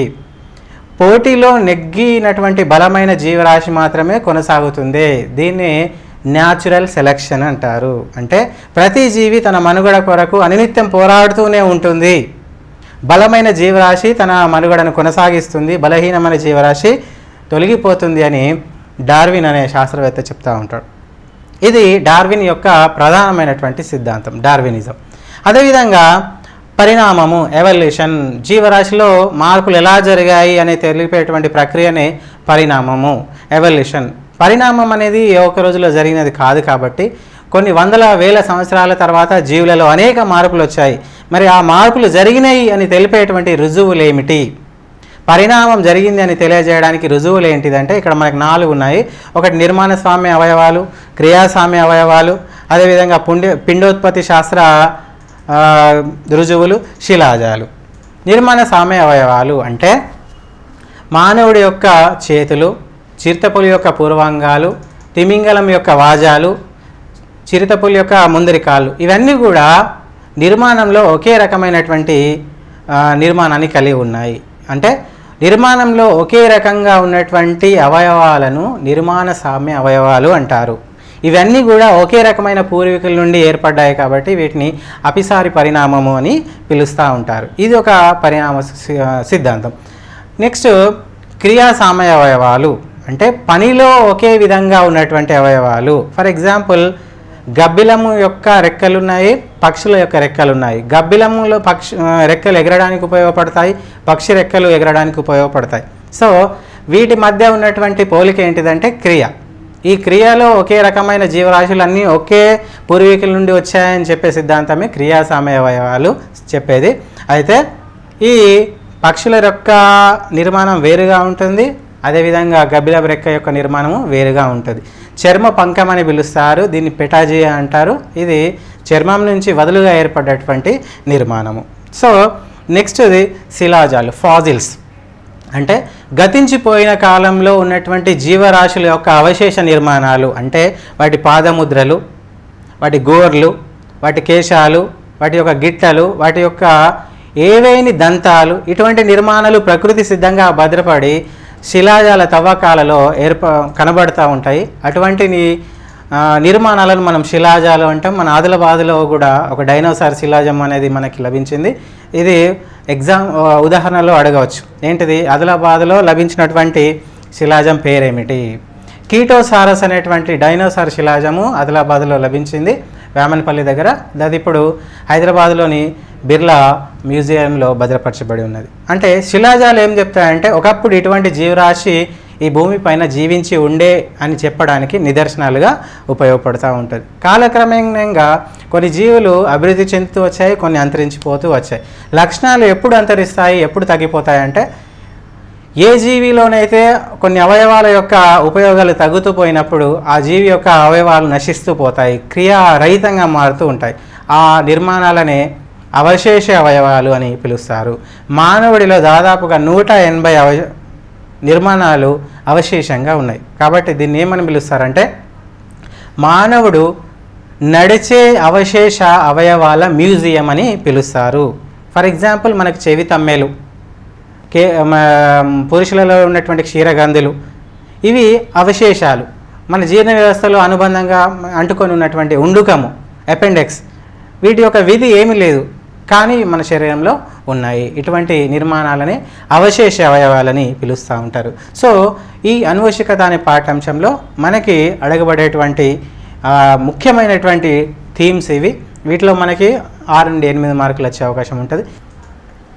మన పర్యావరణము మన బాధ్యత 9వ పాఠ్యాంశము. ఇందులో నుండి మనకి 2 లేదా 3 మార్కులు వచ్చే అవకాశం ఉంటుంది. దీనిలో అప్లైడ్ క్వశ్చన్స్ అంటే అన్వయించుకొని రాయగలిగేటువంటి ప్రశ్నలు మనకి ఇక్కడ కనబడతాయి. జనరల్గా సమాధానాలు రాసే అవకాశం ఉన్నటువంటి పాఠ్యాంశం ఇది.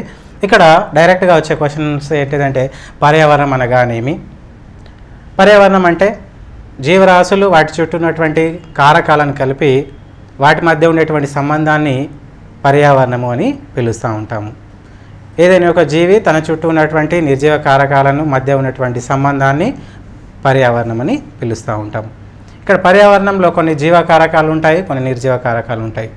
మొక్కలు, జంతువులు ఇవి జీవకారకాలు అయితే సూర్యరశ్మి, ఉష్ణోగ్రత, కాంతి, నీరు, భూమి, గాలి ఇవన్నీ కూడా నిర్జీవ అంశాలు. సో వీటి మధ్య నిరంతరము సంబంధం అనేది కొనసాగుతూ ఉంటుంది. ఈ సంబంధంలో భాగంగా వచ్చిందే ఆహారపు గొలుసు. ఆహారపు గొలుసు అనగానే ఏమిటి? ఒక ఆవరణ వ్యవస్థలో ఒక జీవరాశి తినబడుట అనేటువంటి ప్రక్రియ ద్వారా సంబంధాన్ని కలిగి ఉండడాన్నే ఆహారపు గొలుసు అంటారు. ఆహారపు గొలుసు అనేది ఒక్కొక్క ఆవరణ వ్యవస్థలో ఒక్కొక్క రకంగా ఉంటుంది. నీటి ఆవరణ వ్యవస్థలో ఉండే ఆహారపు గొలుసులు వేరే, అడవి ఆవరణ వ్యవస్థలో ఉండే ఆహారపు గొలుసులు వేరే, ఎడారి ఆవరణ వ్యవస్థలో ఉండే ఆహారపు గొలుసులు వేరే. ఫర్ ఎగ్జాంపుల్ ఏ ఆవరణ వ్యవస్థలో తీసుకున్నా కానీ ఆహారపు గొలుసు ప్రారంభంలో ఉండేవి మాత్రము మొక్కలు లేదా స్వయం పోషక కొన్ని రకాలైనటువంటి శైవలాలు. నీటిలోనైతే ఆల్గే అని పిలుస్తాం. శైవలాలు అనేవి ప్రాథమిక ఉత్పత్తిదారులుగా ఉంటాయి. ఇవి మాత్రమే ఎందుకంటే స్వయంగా ఆహారం తయారు చేసుకునేటువంటి శక్తి వీటికి మాత్రమే ఉంది కాబట్టి ఆహారపు గొలుసు ప్రారంభం ఎప్పుడు కూడా మొక్కలతోనే జరుగుతుంటుంది. తర్వాత ఆహారపు గొలుసులో 2వ స్థాయిలో ఉండేవి శాకాహార జీవులు.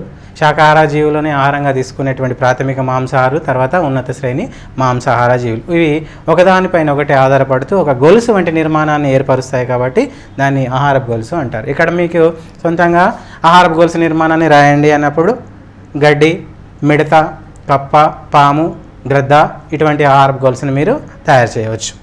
అదే నెక్స్ట్ ఆహారపు జాలకము, ఫుడ్ వెబ్ అంటాం. అంటే ఒక ఆవరణ వ్యవస్థలో ఏ ఆహారపు గొలుసు కూడా నిటారుగా ఉండదు. అనేక ఆహారపు గొలుసులు కలిసిపోయి ఒక జాలకం లాగా తయారవుతుంది. దీనినే ఫుడ్ వెబ్ లేదా ఆహారపు జాలకం అంటారు. ఆవరణ వ్యవస్థలో ఆహారపు గొలుసులు ఎందుకు కలిసిపోయి ఆహారపు జాలకంగా ఏర్పడతాయి అంటే ఏ ఒక జీవిని ఒక జీవి మాత్రమే ఆహారంగా తీసుకోదు. అదేవిధంగా ఒక జీవి ఒకే రకమైన ఆహారపు అలవాటును కలిగి ఉండదు, అనేక రకాల ఆహారపు అలవాట్లను కలిగి ఉంటుంది. ఫర్ ఎగ్జాంపుల్ ఒక పులి ఉంది. పులి కేవలము కుందేలుని తిననేటువంటి రూల్ ఏం లేదు. కుందేలుని తినొచ్చు, జింకని తినొచ్చు, ఇంకా వేరే ఏ శాకాహార జీవినైనా తినొచ్చు. అంటే ఒక జీవి అనేక జీవరాశుల్ని ఆహారంగా తీసుకుంటుంది కాబట్టి ఆహారపు గొలుసులన్నీ కలిసిపోయి ఒక ఆహారపు జాలకంగా ఏర్పడతాయి. దాన్ని ఫుడ్ వెబ్ అని పిలుస్తారు. నిచ్ 1 మార్క్ అడిగేటువంటి ప్రశ్న ఇది. నిచ్ అంటే ఏంటిది?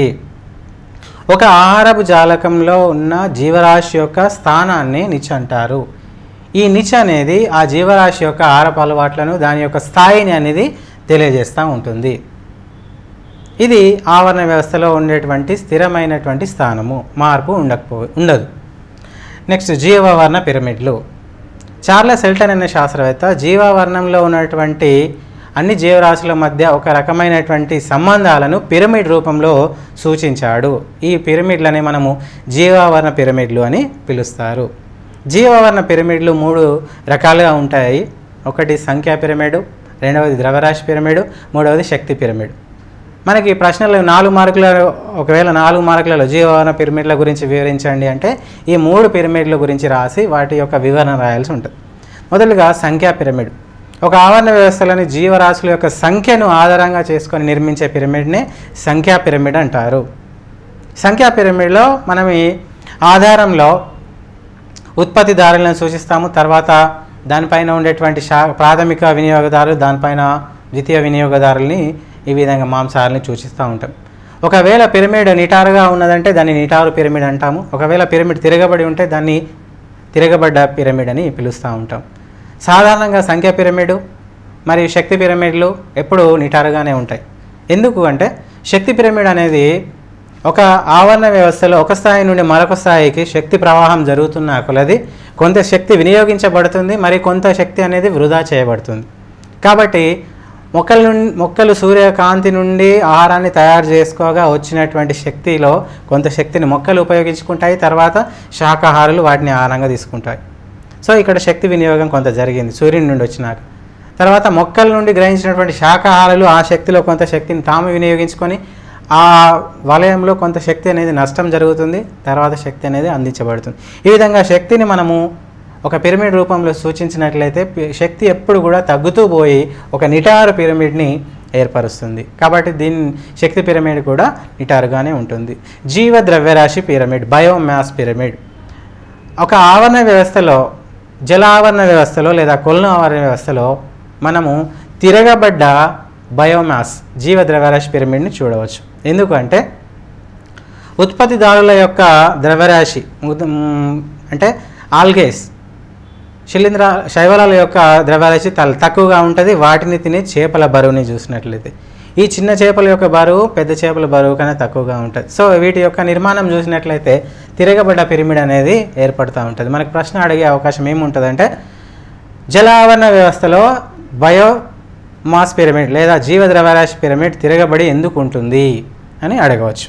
సో దానికి సమాధానంగా మనము శైవలాల యొక్క జీవ ద్రవ్యరాశి వాటిని తినే చిన్న చేపల ద్రవ్యరాశి కన్నా తక్కువ, చిన్న చేపల యొక్క ద్రవ్యరాశి వాటిని తినే పెద్ద చేపల ద్రవ్యరాశి కన్నా తక్కువ. కాబట్టి వీటి మధ్య నిర్మించేటువంటి పిరమిడ్ తిరగబడి ఉంటుంది. ఇది జీవ ద్రవ్యరాశి పిరమిడ్ గురించి. 4 మార్కులకు అడిగినట్లయితే ఈ పిరమిడ్లు 3 గురించి రాసి వివరించాల్సి ఉంటుంది. Next BOD, biological oxygen demand. పరిశ్రమల నుంచి వచ్చేటువంటి కలుషితాల వల్ల నీటి కొలనులో ఇవి చేరినట్లయితే బయటి వాతావరణం నుండి ఆక్సిజన్ అనేది ఆ కొలనులోకి రాదు. కాబట్టి అక్కడ ఉన్న జీవరాశికి ఆక్సిజన్ యొక్క కొరత అనేది ఏర్పడుతుంది. అవి ఆక్సిజన్ కొరకు పోటీ పడుతూ ఉంటాయి. సో డిమాండ్ అనేది ఏర్పడుతుంది. ఈ ప్రక్రియనే BOD అంటారు, బయాలజికల్ ఆక్సిజన్ డిమాండ్ అంటారు. ఈ బయాలజికల్ ఆక్సిజన్ డిమాండ్ ఏర్పడ్డప్పుడు అక్కడ కలుషితమైనది అని చెప్తాం. ఆ చెరువు అనేది, ఆ కుంట అనేది, ఆ నీటి ఆవరణం అనేది కలుషితమైనది. అదేవిధంగా జైవిక వ్యవస్థాపనము.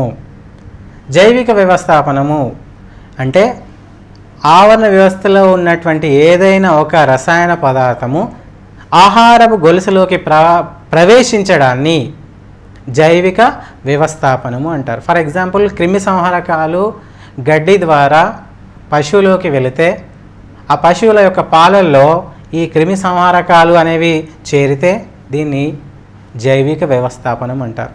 DDT అనేటువంటి రసాయన పదార్థాన్ని నిషేధించడానికి ప్రధాన కారణము ఆహారపు గొలుసులో DDT ప్రవేశించడమే.